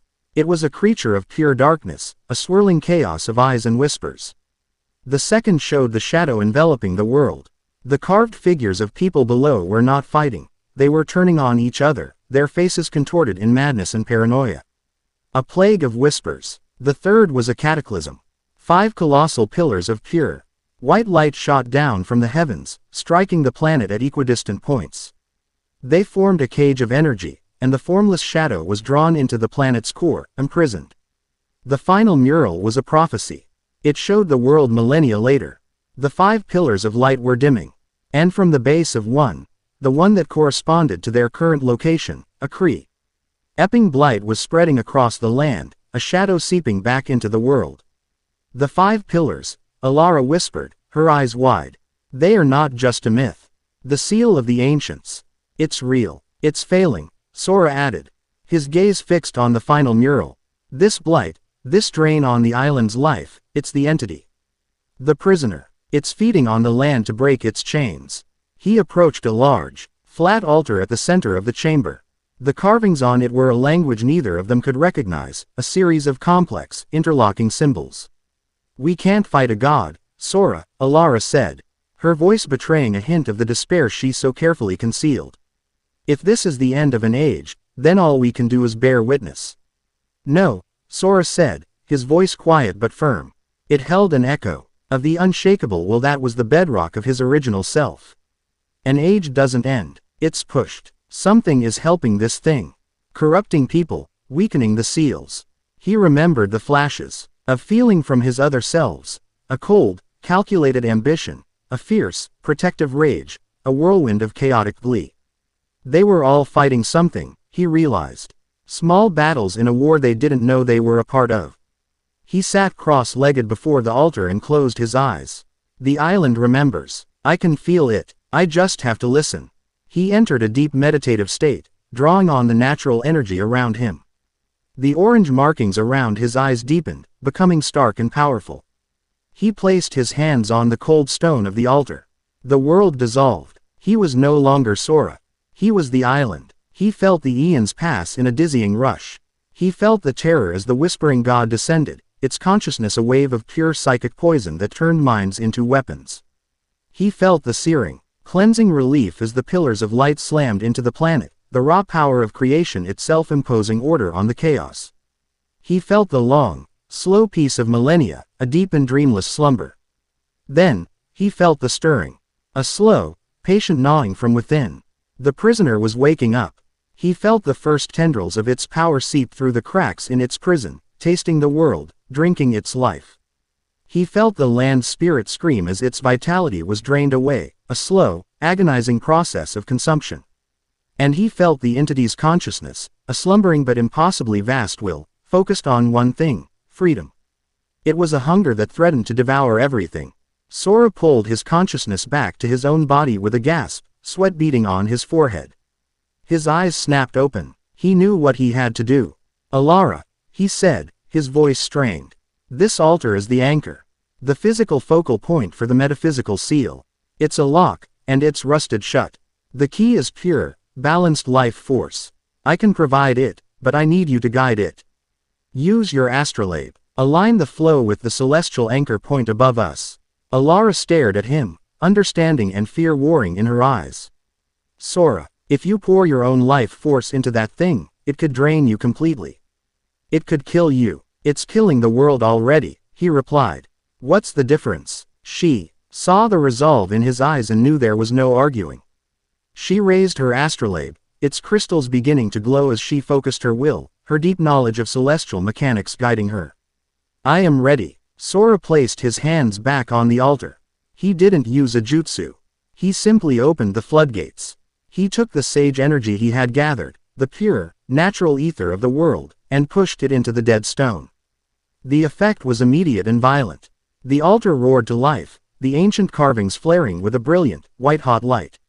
A beam of pure energy shot from the altar into the sky above. It was invisible to the naked eye, but to those who could feel the world's pulse, it was as bright as the sun.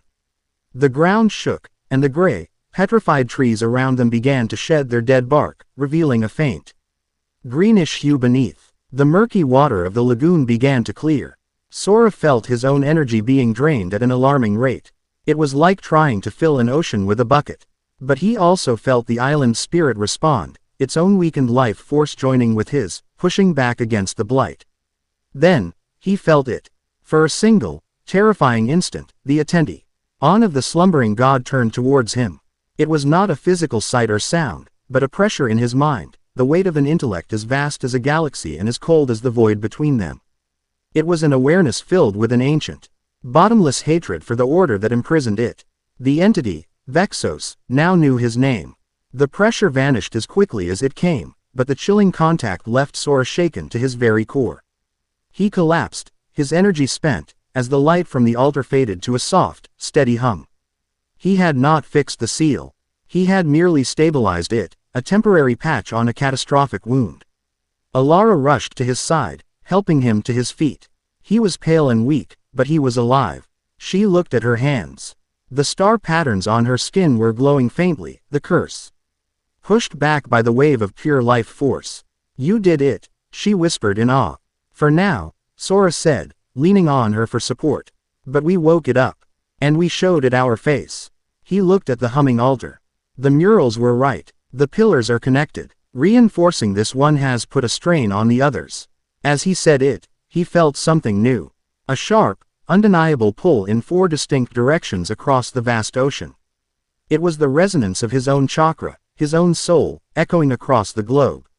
He felt Kaze's unwavering determination, Kage's cold logic, Nami's protective warmth, and Rei's chaotic energy.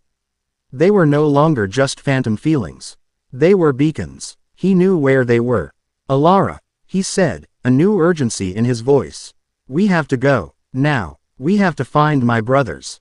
The war isn't coming. It's already here. And we are standing on the first battlefield." They left the silent archipelago behind, the soft white hum of the reactivated anchor a beacon of defiance in a dying land. Their quest for knowledge was over. A new quest, a desperate race to warn a world that didn't even know it was in danger, had just begun. Chapter 5 End. Chapter 6. The Crimson Reunion. The air in Port Royal was thick with the ghosts of deals and betrayals.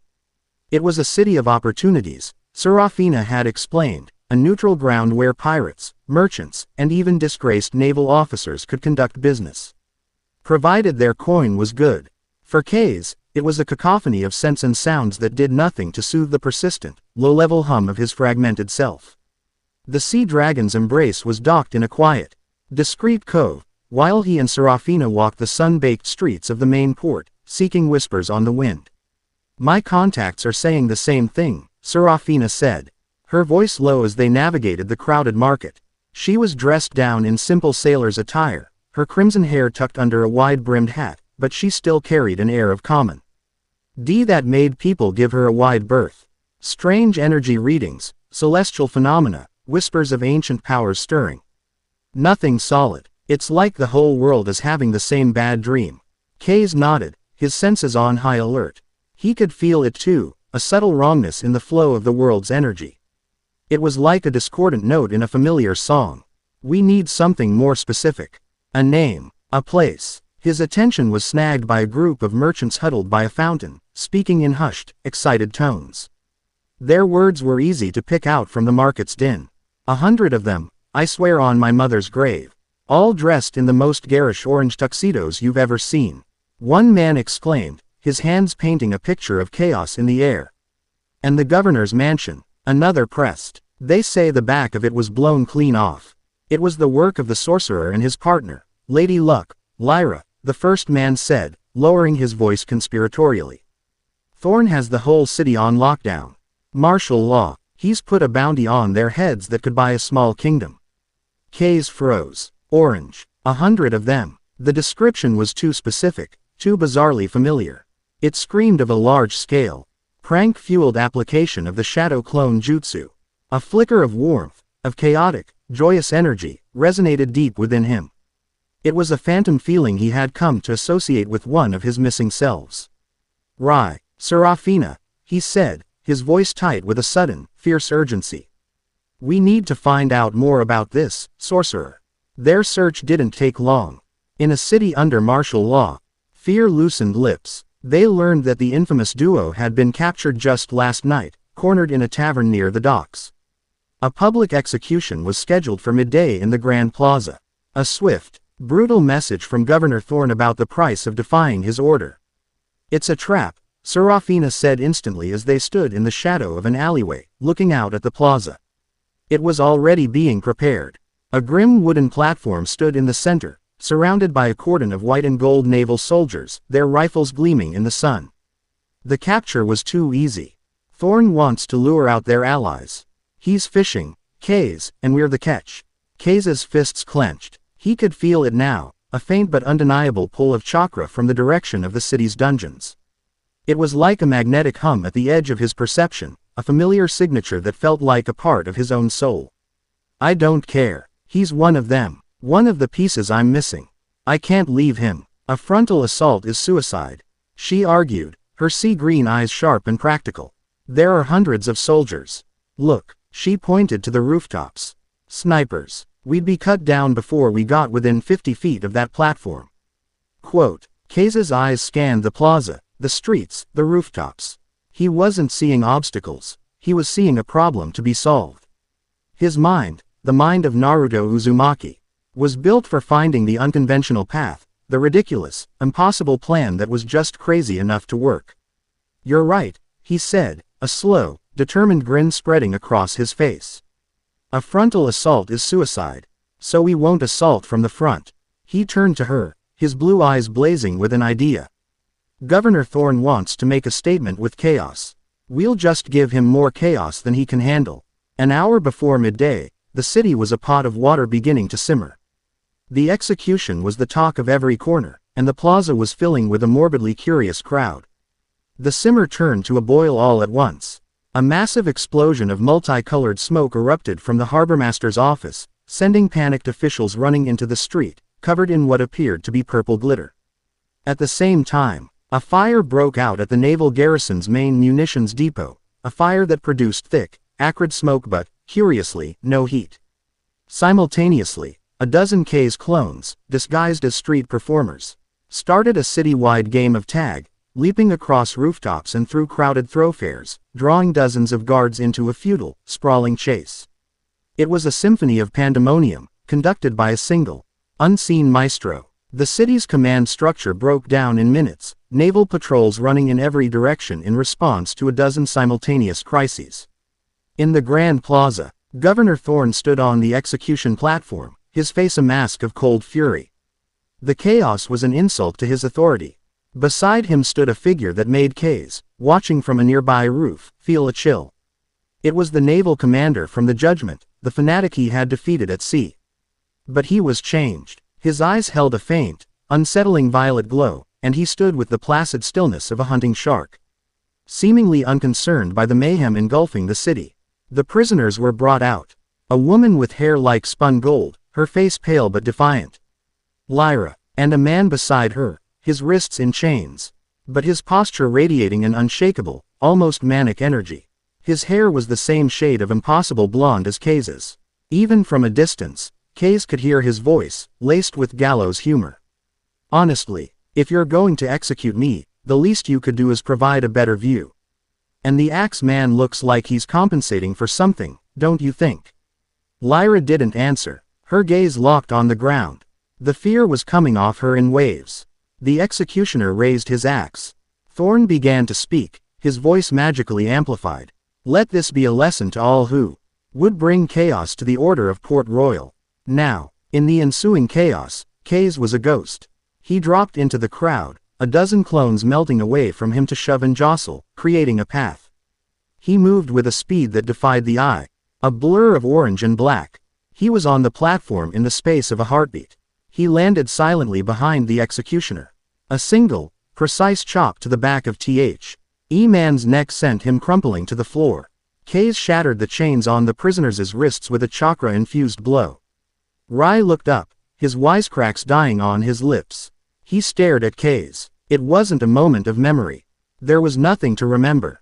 It was a moment of profound, earth-shattering recognition. It was like looking in a mirror and seeing the missing half of your own soul staring back. The hum of incompleteness they had both lived with for months suddenly spiked, a resonating chord that sang between them. You, Rai breathed, his eyes wide. Me, Kaze confirmed, a grin breaking through his grim focus. The moment was shattered by the corrupted naval commander. He moved with a speed that was no longer human, his sword a streak of silver aimed at Kaze's back. Rai reacted on pure instinct. He shoved Kaze aside, a gust of wind erupting from his hand to deflect the blade just enough. The two of them, the two fragments of Naruto, stood back to back, facing the ring of soldiers that was now closing in. So, Rai said, a wild, ecstatic grin spreading across his face. New guy, what's your name? Kaze. You, Rai. A pleasure, I'm sure. Let's talk later, Kaze said. Deal. Their synergy was instantaneous, flawless. They were two sides of the same coin. Kaze was the powerhouse. He formed a Rasengan, its roaring hum a beacon of raw power, and slammed it into the platform, blasting a hole through the wood and sending a dozen soldiers flying. Rai was the whirlwind. He was a phantom of speed and misdirection, disarming soldiers with lightning-fast kicks and creating small, sharp vacuums of wind scythes, that shredded their rifles without touching their bodies. Below, Serafina and a now reinvigorated Lyra were also fighting back to back. Serafina's cutlass was a dance of deadly steel, a wall against which the soldiers broke. Lyra, her fear burned away by the adrenaline of a fight for survival, was a creature of opportunity, using her small, custom-made smoke pellets and caltrops to disrupt their formations. I owe you one, Lyra shouted to Serafina over the din. Repay me by not getting killed. Serafina retorted, parrying a thrust and disarming her opponent in one fluid motion. The four of them would have been overwhelmed by sheer numbers, but the naval commander was the true threat. He ignored the others, his glowing violet eyes fixed on Kaze and Rai. Fragments, he hissed, his voice a layered, discordant sound, like two voices speaking at once. The master feels your echo. He is displeased. You should have remained broken. Dark, purple tendrils of energy erupted from his back, lashing out like whips. They were unnaturally fast, and they sizzled as they cut through the air. Okay, that's new, Rai quipped, narrowly dodging a whip that cracked the stone where he'd been standing. He's possessed, Kaze grunted, blocking a tendril with a chakra-coated arm. The impact sent a jolt of cold, malevolent energy through him. This is the power we've been sensing. The commander was too strong, too fast. His corrupted ether gave him an unpredictable edge that kept them on the defensive. I need an opening, Kaze yelled. A big one. Working on it, Rai replied. He created 10 clones, not to fight, but to run. They scattered in every direction, a chaotic storm of orange that momentarily confused the commander, his head snapping back and forth, trying to track the real one. It was the split second Kaze needed. He began to form a Rasengan in his right hand. Rai, seeing his intent, suddenly appeared beside him. He didn't ask, he just knew. He placed his own hand over Kaze's, pouring his own wind-natured chakra into the swirling sphere. The Rasengan became unstable. It shrieked, blades of pure wind erupting from its surface, forming the perfect sphere into a miniature, raging typhoon. It was raw, untamed, and devastatingly powerful. A wind-style Rasengan. Together, they yelled, their voices in perfect unison. They slammed the incomplete, chaotic jutsu into the commander. The impact was an explosion of sound and force. The commander's corrupted energy was shredded, the dark tendrils dissolving as the spinning vortex of wind and chakra tore him from the platform and sent him crashing into a nearby building. The soldiers, their possessed leader defeated, faltered. It was the opening they needed to escape. To the docks, Lyra yelled, my ship is faster. They fought their way through the panicked streets, a 4-person whirlwind of controlled chaos. Kaze's power, Ray's speed, Serafina's skill, and Lyra's cunning. They reached the harbor to find Lyra's ship, the sleek, dark Whisper, ready to sail. Serafina's crew, aboard the Sea Dragon's Embrace further out in the bay, laid down a volley of covering fire. Their cannons keeping the regrouping naval forces pinned down. They scrambled aboard the Whisper and cast off, the ship cutting through the water with a speed that felt like flight. As the burning, chaotic city of Port Royal receded behind them, a moment of quiet finally fell. On the deck, Kaze and Rai stood facing each other. The adrenaline was fading, leaving a strange, profound sense of wholeness in its wake. They were still individuals, Kaze the steady leader, Rai the chaotic jester, but the gnawing emptiness that had defined their existence was lessened, soothed by the presence of the other. So, Rai said, breaking the silence, a genuine, non-manic smile on his face. "You're one of me, huh? Looks that way," Kaze replied, his own smile mirroring Rai's. They didn't shake hands. They didn't need to. They simply stood there, two pieces of a sundered soul, reunited against a darkening world. They had found each other.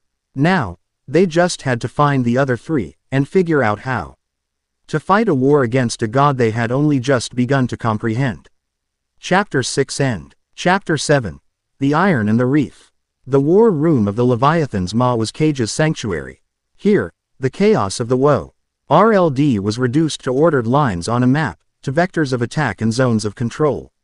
It was a world he could understand, a world he could dominate. For the past week, however, a single, irritating smudge had appeared on his perfect map.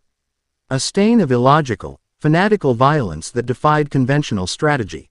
They called themselves the Crusade of the Master's Voice, he said, his voice flat as H. E moved a blood-red token on the southern campaign map. Remnants of the black coral slavers, augmented by zealots and pirates drawn to their new power. They don't raid for supplies. They don't capture territory. They simply burn everything in their path. Isla Volkova stood beside him, her arms crossed, her silver eyes narrowed at the map. Her northern empire was consolidated, but expansion required resources. The crusade was disrupting the vital southern trade routes, strangling her ambition before it could fully take root. Fanatics are predictable, she stated, her voice like the scrape of iron on stone. They are fueled by belief. Break their idol, and they shatter. Their idol is a god they believe whispers to them, Kage countered, tapping the red token. And it has given them a gift. Our scouts report their ships can sustain damage that would cripple one of our ironclads. Their sailors fight with unnatural strength, ignoring mortal wounds. They are a plague fleet, and they are spreading south. He traced their seemingly erratic path through a chain of small, insignificant islands. Their movements make no strategic sense, unless their goal isn't conquest. They are moving with purpose. Their trajectory leads directly to this sector. His finger landed on a small, uncharted archipelago, a blank spot on Isla's imperial maps. A place the old charts call, Ohana. The Reef of Life. Isla's lip curled in a slight sneer. Superstitious nonsense. It is a strategically valuable deep water channel, and it lies in my path. We will move the Third Fleet to intercept this crusade, crush it. And then annex this, Ohana, before they can defile it. To her, the island was just another square on the board to be captured. Kage didn't reply. He felt a strange resonance from that blank spot on the map. It was faint, a whisper on the edge of his senses, but it felt warm, powerful, and deeply, shockingly familiar. A piece of himself was there. He knew it with a cold, clear certainty. A direct confrontation may be unwise, he advised, his mind already calculating a dozen different variables. Their power source is the same one that drove Joran to madness. It is a weapon of corruption. We must approach with caution. Caution is the refuge of the timid, Kage, Isla said, turning to leave. I have a new empire to forge. This crusade is an infection. I intend to cauterize the wound. On Ohana, the wound from the slaver attack was healing. Under Nami's guidance, the Kai had rebuilt the damaged parts of the village, his clones able to lift and place heavy timbers with an ease that still left the islanders in awe. A quiet, comfortable peace had settled over the island, and with it, a new dynamic between its guardian and its priestess. Nami found himself seeking out Mara's quiet company, their conversations often consisting of long, comfortable silences as they worked together to tend to the Guardian or meditate by the reef heart. He felt the gnawing ache of his incompleteness lessen in her presence. The peace was shattered by a lookout's cry. Nami and Mara scrambled to the high cliffs. What they saw chilled them to the bone. From the north, a fleet of black iron ships advanced. Smoke pouring from their stacks like funeral pyres, a Kraken emblem visible on their lead vessel. They were a grim, industrial blight against the vibrant blue of the sea. As if that weren't enough, from the south, another fleet appeared. These ships were a motley collection of black-sailed vessels, their hulls scarred and warped. They flew the color of dried blood and radiate an aura of pure malice that the island itself seemed to recoil from. Ohana was caught in a pincer movement of iron and hate. The darkness has returned, Mara whispered, her hand tightening on her spear. Nami's eyes narrowed, a low growl building in his chest. They won't touch this island. They took to the sea aboard the Guardian, the living ship cutting through the water with a silent grace. It was a single, defiant symbol of life against the two approaching fleets of death. Mara intended to speak first, to appeal for peace, a fool's hope she had to cling to. Nami stood beside her, his arms crossed, a coiled spring of protective fury. Aboard the Leviathan's maw, Isla Volkova watched the single, strange ship approach on her spyglass. One ship, they mean to parley, how quaint. She turned to her cannon master. Fire a warning shot across their bow. Let them understand the futility of resistance. Cage stepped forward. Captain, I advise against that. I am sensing an anomaly. A massive chakra signature from that vessel. It feels like a brother. Unpredictable. Unpredictable is a challenge I enjoy, Isla said, dismissing his concern with a wave.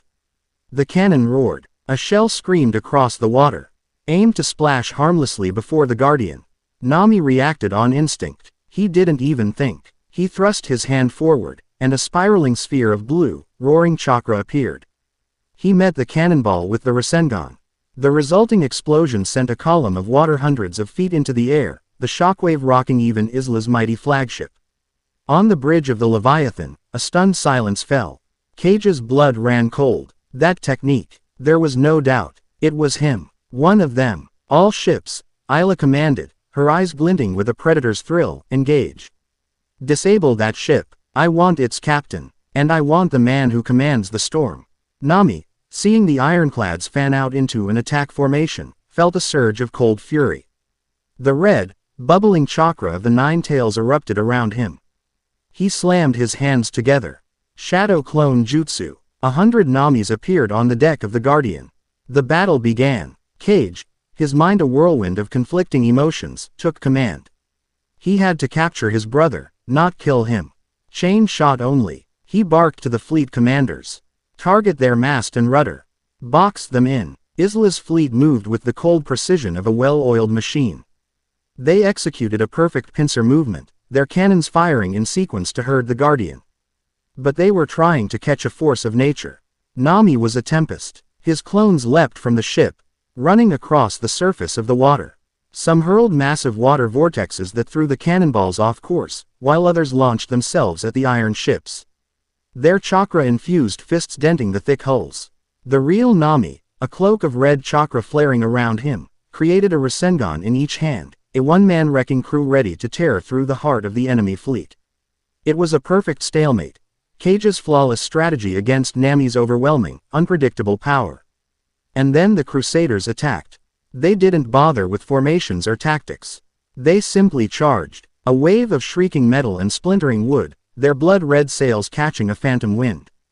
They rammed into Isla's ships and the Guardian indiscriminately, their sailors, eyes glowing with a faint purple light. Leaping aboard all vessels, fighting with a terrifying, berserker rage. A voice, magically amplified and distorted, boomed from the Crusader flagship. The Iron Queen and the Island Witch. Both heretics before the Master. Cleanse them. Burn the reef heart. Its very existence is an insult to his coming glory. The standoff was over. The three-way melee had begun. In the chaos, a cannonball from a Crusader ship slammed into the Guardian's hull, sending Mara stumbling. Nami, his attention diverted, turned to shield her. In that moment, a chain shot from one of Isla's ships, fired before the new order could be relayed, flew true. It wasn't aimed at the hull, but at the mast. It wrapped around the living wood, biting deep. The mast, the heart tree of the ship, let out a psychic scream of pain that echoed in Mara's and Nami's minds. Nami roared in fury, turning his rage-filled eyes back towards the Leviathan's maw. On its bridge, he saw a dark-clad figure, his face a cold, emotionless mask, directing the battle with precise hand signals. Their eyes met across the chaos-choked water. The resonance was absolute. A jolt, a missing chord finally struck. They were pieces of the same whole. On the Leviathan, Cage felt it too. He saw the fox-like chakra, the whisker marks, the raw, protective power. It was Nami, the embodiment of the very part of him's elf he had suppressed in favor of cold logic. He raised a signal flag, a stark white banner against the black smoke. Truce. Nami faltered, the red chakra receding slightly. He was confused. This man, this brother, had attacked him, hurt his ship, threatened his home. He is like you, Mara said, her hand on his arm, her voice strained but clear. His spirit is cold and sharp, but it is not the festering darkness of the crusade. They are your true enemy. Before Nami could respond, Cage's voice cut through the din of battle, carried by a wind jutsu from one of his own shinobi clones. Brother, the island is their target. We have a common foe. Nami looked at the crusaders swarming his ship, at their mad, glowing eyes, and he knew it was true. He gave a sharp, curt nod. The truce was made. He alliance was instantaneous and devastatingly effective. All ships, Cage's voice commanded over the fleet's communication horns. Form a defensive perimeter around the island vessel. Concentrate fire on the Crusader flagship. Cut off the head of the snake. Isla's fleet, a model of discipline, shifted formation. They created a wall of iron around the wounded guardian, their cannons now turned exclusively on the crusade. Nami became their spear. Freed from defending on all sides, he went on the offensive. He and a dozen clones leapt across the water, a squadron of orange and red comets. They landed on the Crusader flagship, a vessel whose deck was stained with blood and covered in pulsating, violet sigils. At its helm stood the Prophet, a towering man in shattered armor, his eyes blazing with purple light. A shard of the same dark, Vexos-tainted obsidian was embedded in his chest, pulsing in time with his heartbeat.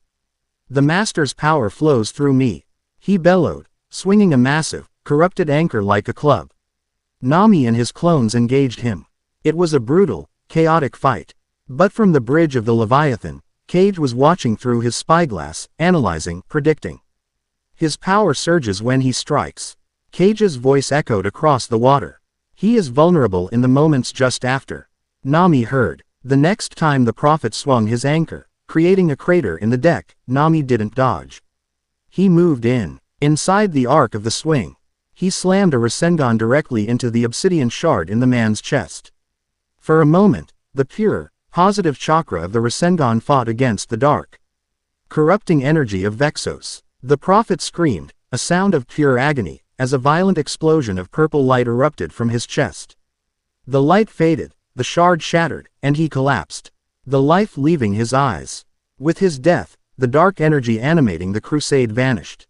The unnatural durability of their ships faded. The berserker rage in their sailors' eyes was replaced with confusion and fear. The plague fleet was broken. In the quiet aftermath, as the remnants of the Crusaders scattered to the winds, a tense meeting took place on the deck of the crippled Guardian.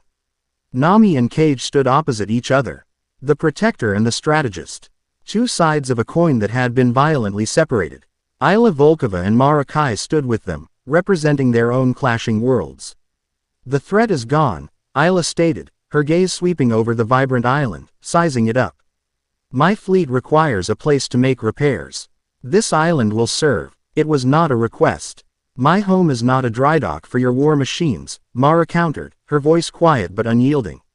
We will give aid to your wounded, but your fleet will not touch our shores. The air crackled with tension. Isla, the conqueror who believed in strength through domination, faced Mara, the guardian who believed in strength through balance.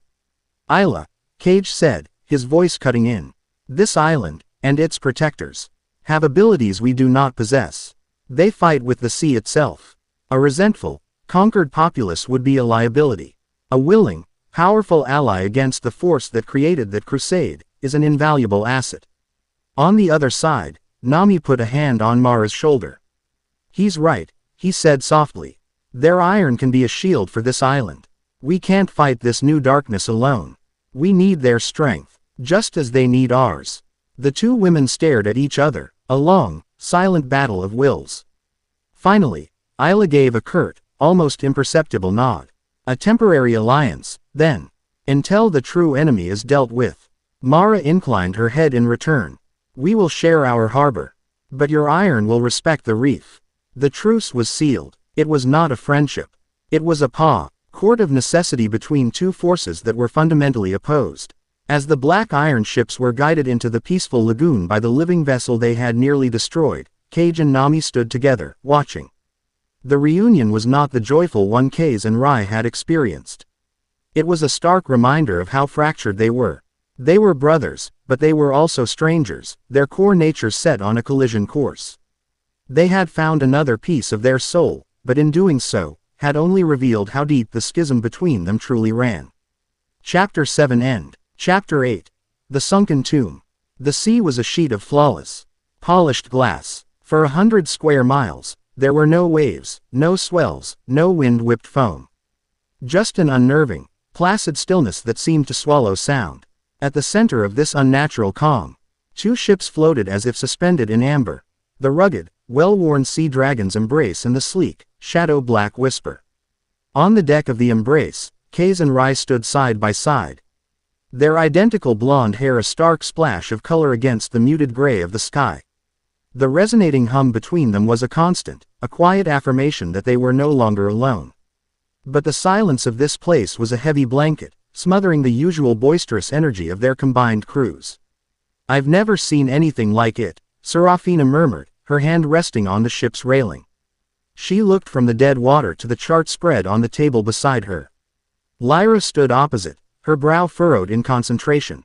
The map they had stolen from Governor Thorne was laid out, its ominous 5-pointed star glowing with a faint, sickly light.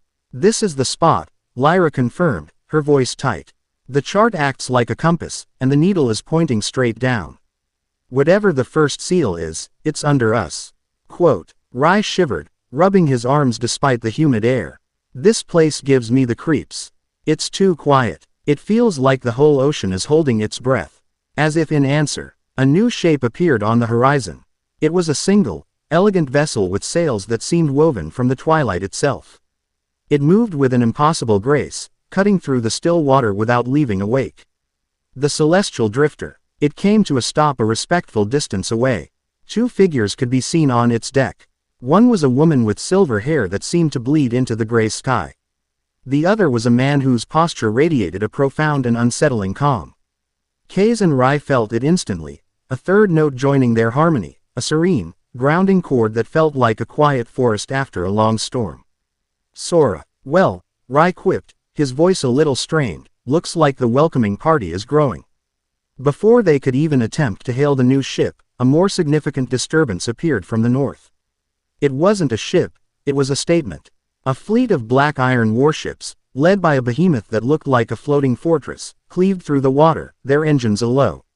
Threatening growl that was the first sound to truly break the oppressive silence. They were an invading force, an iron fist descending on a place of quiet mystery. Isla Volkova, Serafina breathed, her hand instinctively going to the hilt of her cutlass. What in the seven hells is she doing here?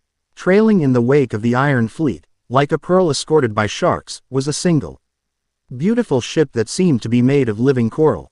The Guardian. Aboard it, Cage and Rai could sense the final two pieces of their soul. One was a cold, sharp point of calculating logic, Cage. The other was a blazing hearth of protective warmth, Nami. The five ships formed a rough circle in the dead calm, a tense, impromptu council of the world's most unlikely powers. The charismatic pirate, the whimsical thief, the mystical scholar, the ruthless conqueror, and the nature priestess. 5 captains, and 5 fragments of a hero from another world. A signal flag was raised from the Leviathan's maw, parley. Aboard my vessel. It was a command, not an invitation. One by one, skiffs were lowered, carrying the captains and their strange, blonde partners across the still water. The tension was thick enough to taste. As they climbed the iron ladder to the deck of the Leviathan, the 5 fragments saw each other clearly for the first time. It was an earth-shattering moment of internal collision. They didn't speak. They didn't need to. They stood in a circle, staring at one another, feeling the sundered pieces of their own identity. Cage saw in Cage the cold pragmatism he often had to force upon himself. Cage saw in Nami the raw, emotional power he had locked away. Nami saw in Rai the carefree joy he felt he could never afford. Rai saw in Sora the quiet peace that always seemed just out of his grasp. And Sora saw in them all the fractured, warring pieces of the whole, a disharmony that pained him to his core. The 5 women watched, their expressions ranging from Serafina's wary curiosity to Isla's cold analysis. They were watching their trusted allies, their lovers, their friends, suddenly become part of something far larger and stranger than they had ever imagined. Cage, the natural leader, broke the silence. "I'm Cage." "Cage," the strategist said, his voice clipped. "Nami," the guardian rumbled. "Rai, at your service," the jester said with a flourish that didn't quite hide his awe. "Sora," the wanderer finished, his voice soft as a breeze. "So this is it," Lyra said, looking between them. "You're all him." "We're all pieces of him," Sora corrected gently. He looked at Alara, who nodded, holding up her astrolabe. Its crystals were glowing violently. "This is a place of immense power," Alara said, her voice clear and resonant. "A confluence point for the world's ether. And it is deeply wounded.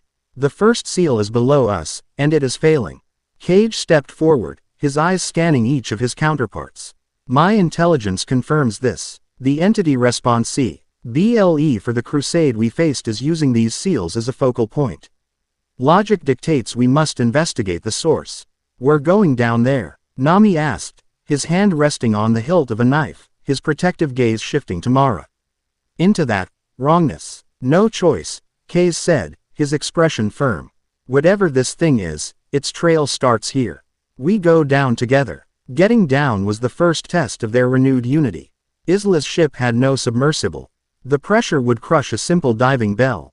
But they didn't need machines. "The 5 of us," Cage began, an idea forming. "Our chakra is connected. Maybe our techniques are too." Quote, they gathered on the deck of the Guardian, the living ship seeming to hum with the combined energy of the 5 clones. Rai and Cage began to spin the air, creating a massive, swirling vortex of wind. Nami poured his raw, powerful chakra into it, giving the wind substance, shaping it into a bubble of immense size. Cage, with his precise control, stabilized the pressure, ensuring it wouldn't collapse on itself. Sora infused it with sage energy, making it a breathable, life-sustaining pocket of air. 100-foot-wide sphere of shimmering, spinning air was lowered into the water. Inside it, the 5 clones and their 5 partners stood on a platform of hardened chakra, descending into the abyss. The sea parted around them, the light from the surface fading until they were enveloped in an oppressive, crushing darkness, illuminated only by the faint glow of their bubble. They sank for what felt like miles, finally landing on the seafloor before a structure that defied sanity. It was a vast, non-Euclidean city of black, oily stone, the ruins from Sora's vision. At its center was a massive, sealed doorway, carved with a serpent eating its own tail. As they stepped out of the bubble and into the tomb, the air was cold, heavy, and stank of ancient regret. The great door slid open as they approached, inviting them in. The psychological assault began immediately. The tomb did not create simple illusions, it wove their deepest fears into the fabric of reality itself, forcing each of them to confront the core of their fragmented identities. They entered a vast hall that shifted and changed. For Cage, the walls became a tactical display showing Isla's fleet engaged in a hopeless battle. He saw his perfect strategies failing, his ships being torn apart. His logic rendered useless against a foe that defied all reason. He saw Isla, on the bridge of her burning flagship, look at him through the illusion, her eyes filled not with anger, but the one thing he could not bear, pity for his failure. "Your calculations can't account for a god, strategist," a voice whispered in his mind. Cage, Isla's real voice cut through the illusion. She stood beside him, her face impassive. "This is a trick, an attack on the mind. The most illogical battlefield. Adapt." Her cold pragmatism was the anchor he needed. He blinked, and the vision of his burning fleet dissolved. The hallway then warped into the lush jungles of Ohana for Nami. But the trees were on fire, the lagoon was boiling, and the Kai were running in terror, not from an enemy, but from him. He saw himself as a monstrous, nine-tailed beast, a creature of pure destruction, his own power laying waste to the home he loved. Mara was there, her face etched with terror and betrayal. "You are what you've always been." The whisper hissed, "A weapon that will inevitably break its leash." Nami roared, clutching his head, the red chakra flaring violently around him. But then, a gentle hand touched his. "The real Mara, I am not afraid of you, Nami," she said, her voice a soothing balm. "Your power is a part of you, and you are the guardian of my heart." The beast does not control the man. The flames around them vanished. For Rai, the tomb became a grand ballroom, exactly like the one at the governor's mansion. But it was empty. He was alone on the dance floor. He told a joke, and the only sound was his own hollow laughter echoing off the walls. He saw Lyra standing in a doorway, her back to him. She turned, her face cold and dismissive. "You're a fool, Rai. A charming distraction, but I have what I came for." She held up a treasure chest and walked away, leaving him in the crushing silence. The fear of being left, of his humor being nothing but a shield against his own profound loneliness, was paralyzing. "In the end, everyone leaves the jester," the voice mocked. "Not this time." Lyra's voice was sharp. She was beside him, her hand gripping his arm tightly. "I'm not going anywhere, you idiot." She had never let anyone get this close. The sincerity in her eyes shattered the illusion. The empty ballroom faded away. The world dissolved into a field of stars for Sora. He saw planets, galaxies, entire civilizations, and then he watched them all be snuffed out, one by one, consumed by a formless, whispering darkness. He saw himself at the end of time, alone, helpless observer to a universe of dead silence. The ultimate failure, the cosmic balance, lost forever. Utter despair washed over him. "You are too late," the voice whispered, its tone one of finality. "It has already been written." Alara stood beside him, her astrolabe glowing. "The stars have not fallen yet, Sora," she said, her voice a quiet anchor of hope. "What is written can be rewritten. We are the authors of this chapter." The vision of cosmic death receded. Finally, the tomb turned on Kaze. He stood on a precipice, watching his four brothers below. But they were fighting, turning their powers on one another in a chaotic, suicidal battle. Kage's cold tactics against Nami's raw fury. Rei's chaotic tricks against Sora's calm power. He yelled for them to stop, but they couldn't hear him. Serafina stood beside him, her expression disappointed. "You couldn't unite them. You couldn't even unite yourself. You failed, Kaze." The fear of failing his mission, of being unable to reforge the bonds he had lost, was his ultimate nightmare. "A leader of broken pieces is a king of nothing," the whisper taunted. "You haven't failed." Serafina's real voice was firm, cutting through his despair. She took his hand. "Look at them." He looked past the illusion and saw his brothers, standing together, having overcome their own trials. They were looking at him, waiting for him. "You brought them here. You were their center, Kaze.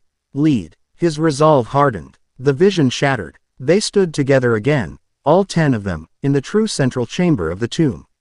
In the center of the room, a grotesque creature began to form from the black stone and corrupted ether. It was a shifting mass of limbs and eyes, wielding a weapon that was a mockery of a ceiling pillar. "The Tomb Guardian. It feeds on fear," Sora said, his voice steady. "We cannot fight it alone." "Then we don't," Kaze declared, taking his place at the front. "Cage. Analysis. It has no core," Cage barked, his eyes scanning the monster. "Its form is unstable. It draws power from the sigils on the walls. We need a single, overwhelming blow to its center of mass to disrupt its connection." "Nami, you're the wall," Kaze commanded. Nami grinned, slamming his fists together. Gladly, he charged forward, a mountain of chakra and will, intercepting the Guardian's first devastating blow. Rai. Diversions. Rai and a dozen clones zipped around the room. A whirlwind of orange that confused the creature's many eyes, throwing kunai made of pure wind to shatter the power sigils on the walls. "Sora, find the focal point." Sora closed his eyes, extending his senses, feeling the chaotic flow of the Guardian's energy. Its heart is a lie. The true nexus is a point just above its central eye. It moves constantly. The Guardian swatted Nami aside and lashed out at the others.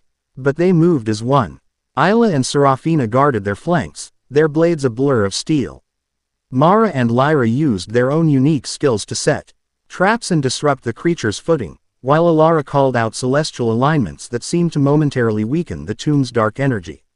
Now, Sora yelled, "The Nexus is stable, everyone." "To me," Kaze roared. He began to form a Rasengan. But this time, his four brothers placed their hands on his. Cage poured in his precise control. Nami poured in his raw, untamed power. Rai poured in the slicing fury of the wind. Sora poured in the pure, balanced energy of the natural world. The Rasengan grew, stabilized, and transformed. It was no longer just blue.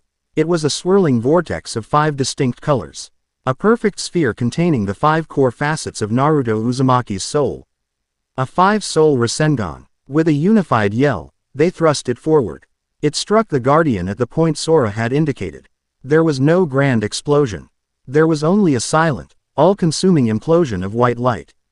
The Guardian, the sigils, the oppressive fear, it was all simply erased, undone by the perfectly balanced power of a reunited soul.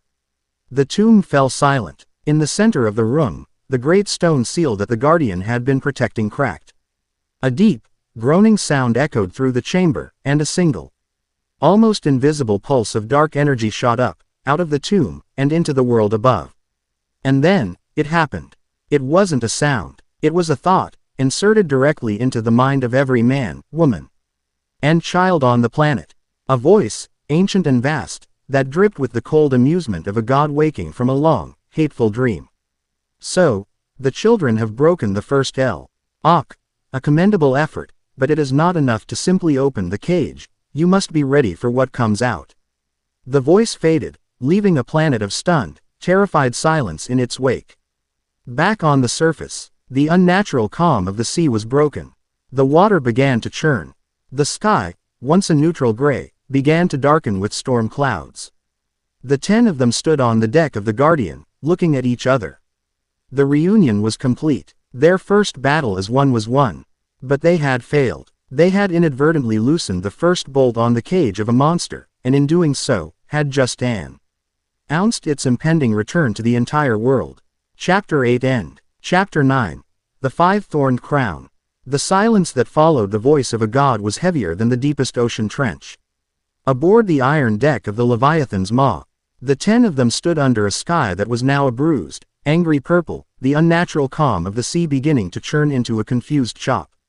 The world had heard. Every king, every farmer, every pirate, every child. Vexos had introduced itself not as a threat, but as an inevitability. The weight of what they had done, of having been the ones to turn the key, was a palpable thing. It settled on Kaze's shoulders like a physical cloak. He looked at his brothers, at their partners, at this impossible collection of rivals and recluses, and knew that the next move the Y-Made would either unite the world or shatter it completely. They convened in Isla's war room. It was the first true council of the people who would decide the planet's fate. The great map table, once the symbol of Isla's ambition, now felt like a diagram of a dying patient. "It knows our names," Alara said, her voice a strained whisper. She was tracing the constellations on her own skin, which were flickering like dying embers. When Sora touched the seal, he created a connection. "We are beacons to it now. And it will use that." "It's already begun," Lyra cut in, her usual levity gone, replaced by the grim focus of a master spy. She tossed a scroll onto the table. It was a coded message, already deciphered. "My network is in chaos. King Theron of the Silver Isles has executed his entire advisory council, claiming they were whispering falsehoods against the coming master. The Merchant Guild of the Free Ports has declared a holy war on all users of ether. It's not just fear, it's madness. Vexos isn't just shouting, it's tailoring its whispers to every paranoid ruler and greedy merchant on the sea." "Poison in the well," Rai added, leaning against a bulkhead, his arms crossed. "And everyone is thirsty." Isla Volkova stared at the map, her expression colder and harder than the iron of her own ships. "Then we give them something else to drink. Force. We have the 5 most powerful individuals on the planet. We have a combined fleet that can challenge any power. We will forge a new order from this chaos. We will crush the fanatics and force the neutral territories into compliance. We will build a shield for this world, and I will hold it. An empire built on fear is no different from the one Vexos wants, Mara countered, her voice quiet but unyielding. You would become the tyrant to fight the god. The Reef Heart would never bow to such a power. Nor would my people, and you would have us ask nicely. Isla shot back, her voice dripping with scorn. You would appeal to the better nature of men who are currently sharpening blades because a voice in their head told them to. Your idealism is a luxury we can no longer afford. The room split along ideological lines. Isla, the autocrat, Mara and Serafina, the believers in alliances and freedom. Lyra, the cynic who trusted no system. Alara, the scholar who saw only the cosmic scale of the threat. The 5 clones were silent, watching the leaders they had aligned with. They were the muscle, the power, but this was a war that couldn't be won with a Rasengan.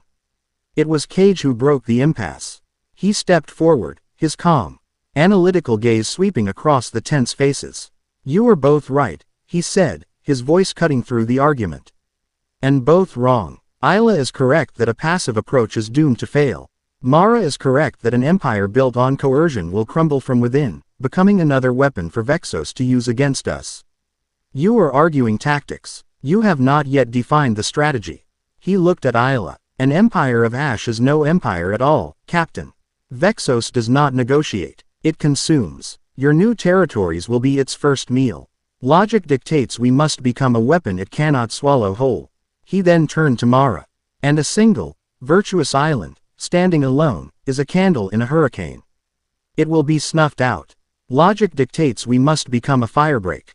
He placed 5 of his Kraken tokens on the map. 1 for each of the great regions of the Grand Ocean. We cannot be a single fist. The world will resist a unified command structure. So we do not offer 1. We offer 5. Kaze stepped forward, understanding Cage's gambit. A new crown, he said, the idea taking shape. Not 1 king, but 5.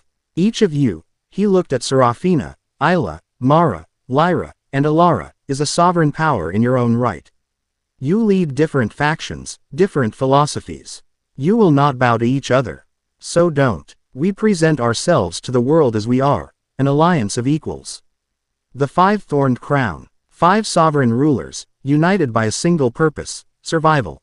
The idea was audacious. It wasn't a call for the world to unite under a single banner, but a demonstration of how bitter rivals could stand together without sacrificing their identity.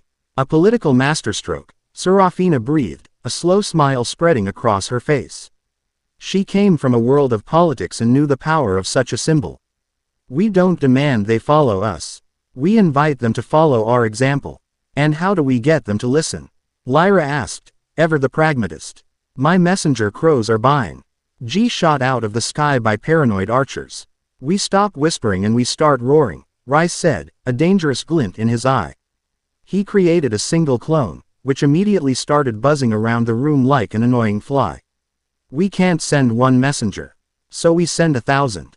My clones can carry our message to every major port and kingdom simultaneously, Nami added, the raw power in his voice lending weight to the words. And my knowledge of the ether currents can ensure that message is felt, not just heard, Sora finished, looking to Alara. The plan was coalescing, a desperate, brilliant fusion of their disparate abilities. They would use Sora and Alara's mystical knowledge to find a nexus point, a neutral, defensible island. They would send out a global proclamation, carried by an army of clones, calling for a great council, a council of tides. They would not beg for attendance. They would make it clear that not attending was a death sentence. The first test of their new alliance came immediately. This council will need a host, a neutral ground, Serafina stated. I propose the Isle of Swords, the traditional meeting place for the pirate lords. Unacceptable, Isla countered immediately. It is a den of anarchists. I propose my forward operating base at Blackrock Point. It is the most defensible position in the known world. And it would make every guest a prisoner of your empire, Mara said coolly. The argument was about to reignite when Kaze held up a hand. It will be neither. It will be a new place. A place that belongs to no one, and thus can belong to all of us. He looked at Sora. Sora closed his eyes, extending his senses. He felt the lines of ether crisscrossing the planet. He felt the 4 remaining seals, pulsing like wounded hearts. And in the very center of them all, equidistant from the great powers of the world, was a single, dormant point of immense natural energy. An island shrouded in a perpetual, navigable storm. The Eye of the Maelstrom, Sora said. A place of perfect balance. No kingdom has ever claimed it. It is the only truly neutral ground. The decision was made. For the next 3 days, they worked. Cage and Isla planned the logistics of moving their fleet. Lyra and Ray's intelligence network worked overtime, mapping the political landscape, identifying key leaders who might be swayed. Nami and Mara, using the Guardian, consulted with the ancient sea creatures, asking for safe passage and reconnaissance. Sora and Alara charted their course, navigating not by star, but by the very lifeblood of the planet. Kaze and Serafina had the hardest job, crafting the message. It had to be a beacon of hope in a sea of despair, a declaration of strength that did not sound like a threat of conquest. As they prepared, the news from the outside world grew darker. The World Navy, now fully under the sway of Vexos, had become the cleansing fleet. They weren't just attacking pirates anymore. They bombarded the neutral port of Elysia, slaughtering thousands of civilians under the pretext of purging heretical thoughts. Vexos was no longer just whispering. It had an army, and it was using it to show the world the price of defiance. The attack on Elysia served their purpose, a terrifying piece of propaganda that proved their warnings were real. On the 4th day, they were ready. 5 fleets, from Isla's ironclads to Mara's pod of tamed sea beasts, converged on the Eye of the Maelstrom. At the center of this grand armada, the 5 core ships sailed together. They flew a new flag, designed by Serafina, a black ba. NNER with 5 silver thorns arranged in a circle, representing 5 equal powers forming an unbreakable ring. Then, they sent the message. It was not a simple delivery. An army of 1,000 shadow clones, 200 from each of the 5 Narutos, shot out across the globe. They didn't just carry scrolls. Infused with Sora's sage energy, they were living conduits for the message. In the throne room of the Silver Isles, as King Theron raved about the voices in his head, a clone appeared in a flash of light in the center of the room. Before the guards could react, it spoke, Kaze's voice echoing with the combined will of all 5. The whispers lie. The true threat is the silence that follows. A council is called at the Eye of the Maelstrom. Come and face the truth, or drown in the lie. It then dispersed into a cloud of pure, cleansing chakra that momentarily silenced the maddening whispers in the king's head, leaving him in a moment of terrifying clarity. In the grand exchange of the free ports, in the hidden monasteries of the mystic East, in the great halls of the pirate lords, the same scene played out. A sudden appearance, a stark message, and a brief, shocking respite from psychic poison that was infecting the world. It was a global gambit, a declaration of war not on any kingdom, but on despair itself. The chapter ended with the 5 fleets anchored in the calm waters at the center of the Maelstrom. A fortress of wood, iron, and living coral. The 10 of them, the 5 thorned crown and their champions, stood on the high cliffs of the island, looking out at the Kur Ning storm wall that surrounded their sanctuary. The message had been sent. The stage was set. The world held its breath, caught between the promise of a united dawn and the terrifying whispers of an endless night. Now, all they could do was wait and see who, if anyone, would answer their call. Chapter 9 End. Chapter 10. The Battle of the Maelstrom. The Eye of the Maelstrom was a sanctuary carved from the heart of a tempest. Within the churning, circular wall of the storm, the water was calm, the air was still, and the sky was a clear, watchful blue. It was here, on the central island, that the world came to answer the call. Ships of every design and kingdom crowded the lagoon. The proud, white-sailed galleons of the Silver Isles floated near the brutish, axe-proud longships of the northern clans who had followed Isla. The elegant, silk-sailed junks of the mystic East were anchored beside the motley, chaotic fleet of the pirate lords. It was a gathering of bitter enemies and wary strangers. A political powder keg waiting for a spark. On a great, flat plateau overlooking the assembly, the council was held. The 5 women, Serafina, Isla, Mara, Lyra, and Alara, stood before the assembled leaders. Behind them, The 5 clones stood as a silent, united front, their combined presence an undeniable statement of power. K's, his voice clear and steady, laid bare the truth. He spoke of Vexos, the whispering god. He spoke of the failing seals, of the psychic poison spreading through their world, turning allies into enemies and reason into madness. He did not ask for fealty. He asked for unity. The reaction was a storm in itself. A convenient fable, shouted King Theron of the Silver Isles, a man whose eyes held the haunted look of one who had only recently been freed from the whispers. You pirates and conquerors invent a common foe to trick us into lowering our defenses. And what of the voice we all heard? Countered a grizzled pirate lord. I'll not bow to any king, but I'll not serve a ghost in my head either. The arguments raged, a microcosm of the world's conflicts. Isla's cold pragmatism clashed with the mystic East's spiritualism. The merchant guild's greed claw shed with the northern clan's code of honor. The 5-thorned crown was not a symbol of unity, it was a target for the world's fear and suspicion. It was during this heated debate that the sky above the sanctuary began to change. The clear blue bled into a sickly, bruised purple. The air grew heavy, thick with a palpable malice that had nothing to do with the storm wall. Alara's astrolabe began to scream, its crystals glowing a violent, angry red. It's here, she cried out. It's not waiting. Vexos didn't just interrupt the council. It hijacked it. A wave of pure psychic energy washed over the island, and the whispers returned. 1,000 times stronger. But this time, they weren't subtle suggestions. They were commands. He plans to betray you. She is your true enemy. They will take your throne. Kill them all and claim your birthright. The powder keg exploded. King Theron, his eyes glazing over with a renewed, fanatical light, drew a hidden pistol and fired at the pirate lord beside him. The northern clans, believing the eastern monks were casting a dark spell, drew their axes. The council dissolved into a bloody, chaotic brawl. It was a microcosm of Vexos's ultimate goal, a world consuming itself in paranoia and hatred. It's feeding on the conflict. Sora yelled, his sage senses reeling from the overwhelming wave of negative emotion. As the battle raged on the island, a far more terrifying event began in the sky. The churning clouds of the maelstrom began to swirl faster, drawn towards a single point above the island. The water of the storm wall was pulled upwards, defying gravity. Coalescing with the dark clouds and raw, shadowy ether. The storm was becoming a body.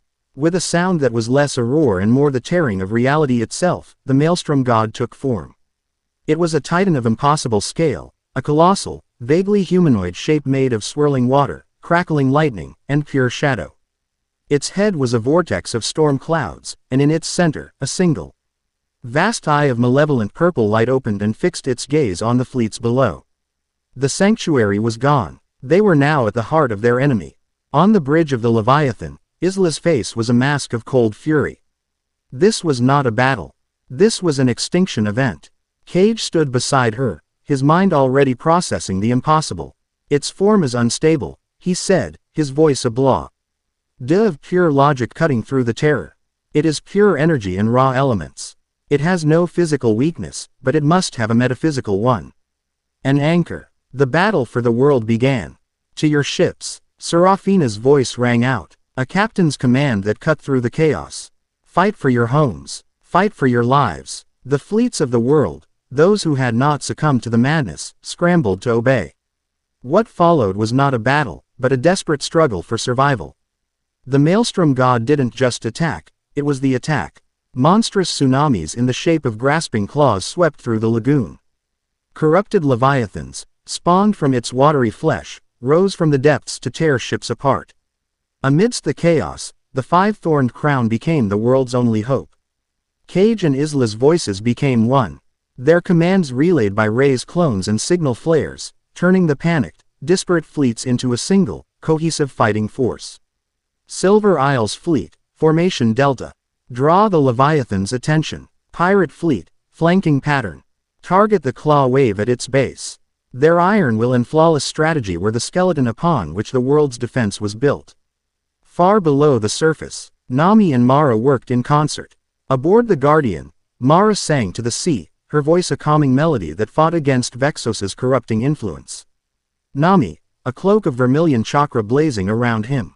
became a living shield. He didn't just punch the water. He commanded it, raising massive walls of solid chakra-infused seawater to block the god's attacks, his raw power giving form to Mara's will. They saved hundreds of ships from being crushed, a bastion of life against a sea of death. Rai and Lyra were a phantom darting through the apocalypse. The Whisper moved like a skipped stone across the churning water, too fast for the Maelstrom god to target. They were the nervous system of the fleet, relaying Cage's orders, rescuing sailors from sinking ships, and using raw eyes wind scythes to sever the shadowy tendrils the god used to ensnare its victims. They were the spark of hope that refused to be extinguished. Aboard the celestial drifter, which sailed through the storm as if in a different reality, Sora and Alara searched for the anchor. Alara's astrolabe spun wildly, a compass seeking a true north that no longer existed. Sora sat in deep meditation, his sage mode pushed to its absolute limit. His consciousness stretching out, braving the psychic storm of Vexos's mind to find the one thread that tethered it to the world. There, Sora gasped, his eyes snapping open. At the very base of the storm, a knot of dying ether. Its connection point. Now they had a target. Kaze and Serafina, at the helm of the Sea Dragon's embrace, became the tip of the spear. All ships. Cage's voice boomed across the fleet. The time is now. We will create an opening. Fire everything you have at the Titan's chest. Buy them 1 minute. Every cannon that could still fire.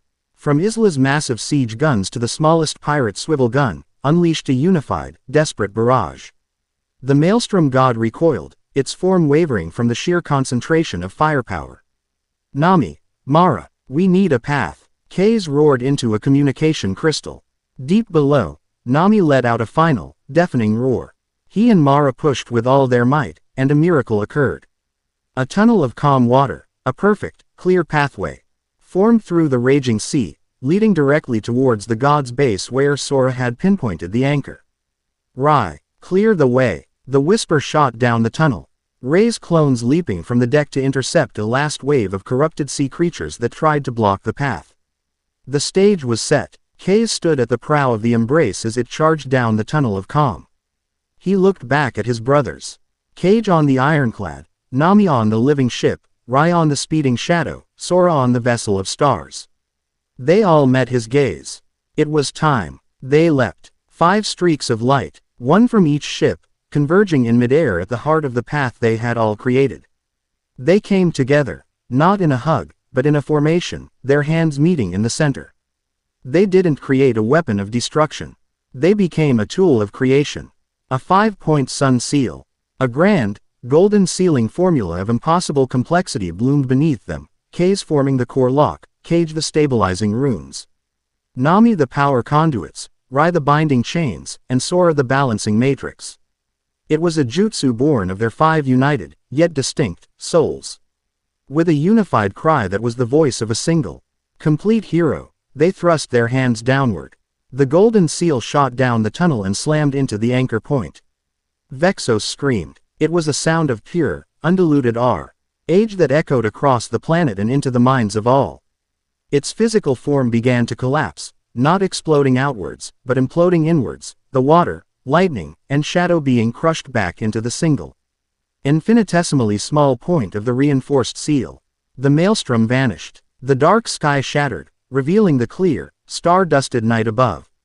The whispers went silent. In the sudden, profound quiet, the 5 clones fell from the sky, their chakra utterly spent, and were caught by their waiting partners. As they lay on the decks of their respective ships, exhausted but triumphant, they all felt it. A powerful, transcendent pull, a gateway, shimmering at the edge of their perception. It was the path home, a way to merge back into one, to become Naruto Uzumaki again, and leave this world behind. The chance was fleeting, a product of their perfect synchronization. Kaze looked at Serafina, who was holding his hand, her face streaked with soot and salt, her eyes shining with tears and pride. Cage saw Isla looking at him not as a weapon, but as an equal, a flicker of profound respect in her iron gaze. Nami felt Mara's hand on his cheek, her touch more grounding than the entire island of Ohana. Rai saw Lyra watching him, her mask of cynical wit finally gone, replaced by a look of unguarded, terrified affection. Sora met Alara's gaze and saw not a woman cursed, but a SCH. Olerhu had found her greatest discovery, and her partner in preserving it. They looked at each other, across the water, from ship to ship. An entire lifetime of shared memories and a new lifetime of individual love passed between them in a single, silent glance. The choice was made. With a collective act of will, they turned their backs on the shimmering gate. They let it fade, severing the final tie to the world they had lost. The gentle ache of being a fragment remained, but it was now a quiet reminder of their origin, not a source of pain. It was a scar, not a wound. Weeks later, the world was healing. The Council of Tides, forged in the fires of a god's rage, was now a permanent global alliance, dedicated to rebuilding not just the cities, but the trust that Vexos had shattered. The five-thorned crown was no longer a proposal, it was a reality, 5 sovereign powers who had earned the world's respect. The final scene was not of a council, but of an endless horizon. 5 legendary ships, the Sea Dragon's Embrace, the Leviathan's Maw, the Guardian, the Whisper, and the Celestial Drifter, sailed together as a single fleet, the 5-thorned flag flying proudly from their masts. Why were heading towards the uncharted southern seas, towards new adventures, new mysteries, and a new future they had chosen for themselves.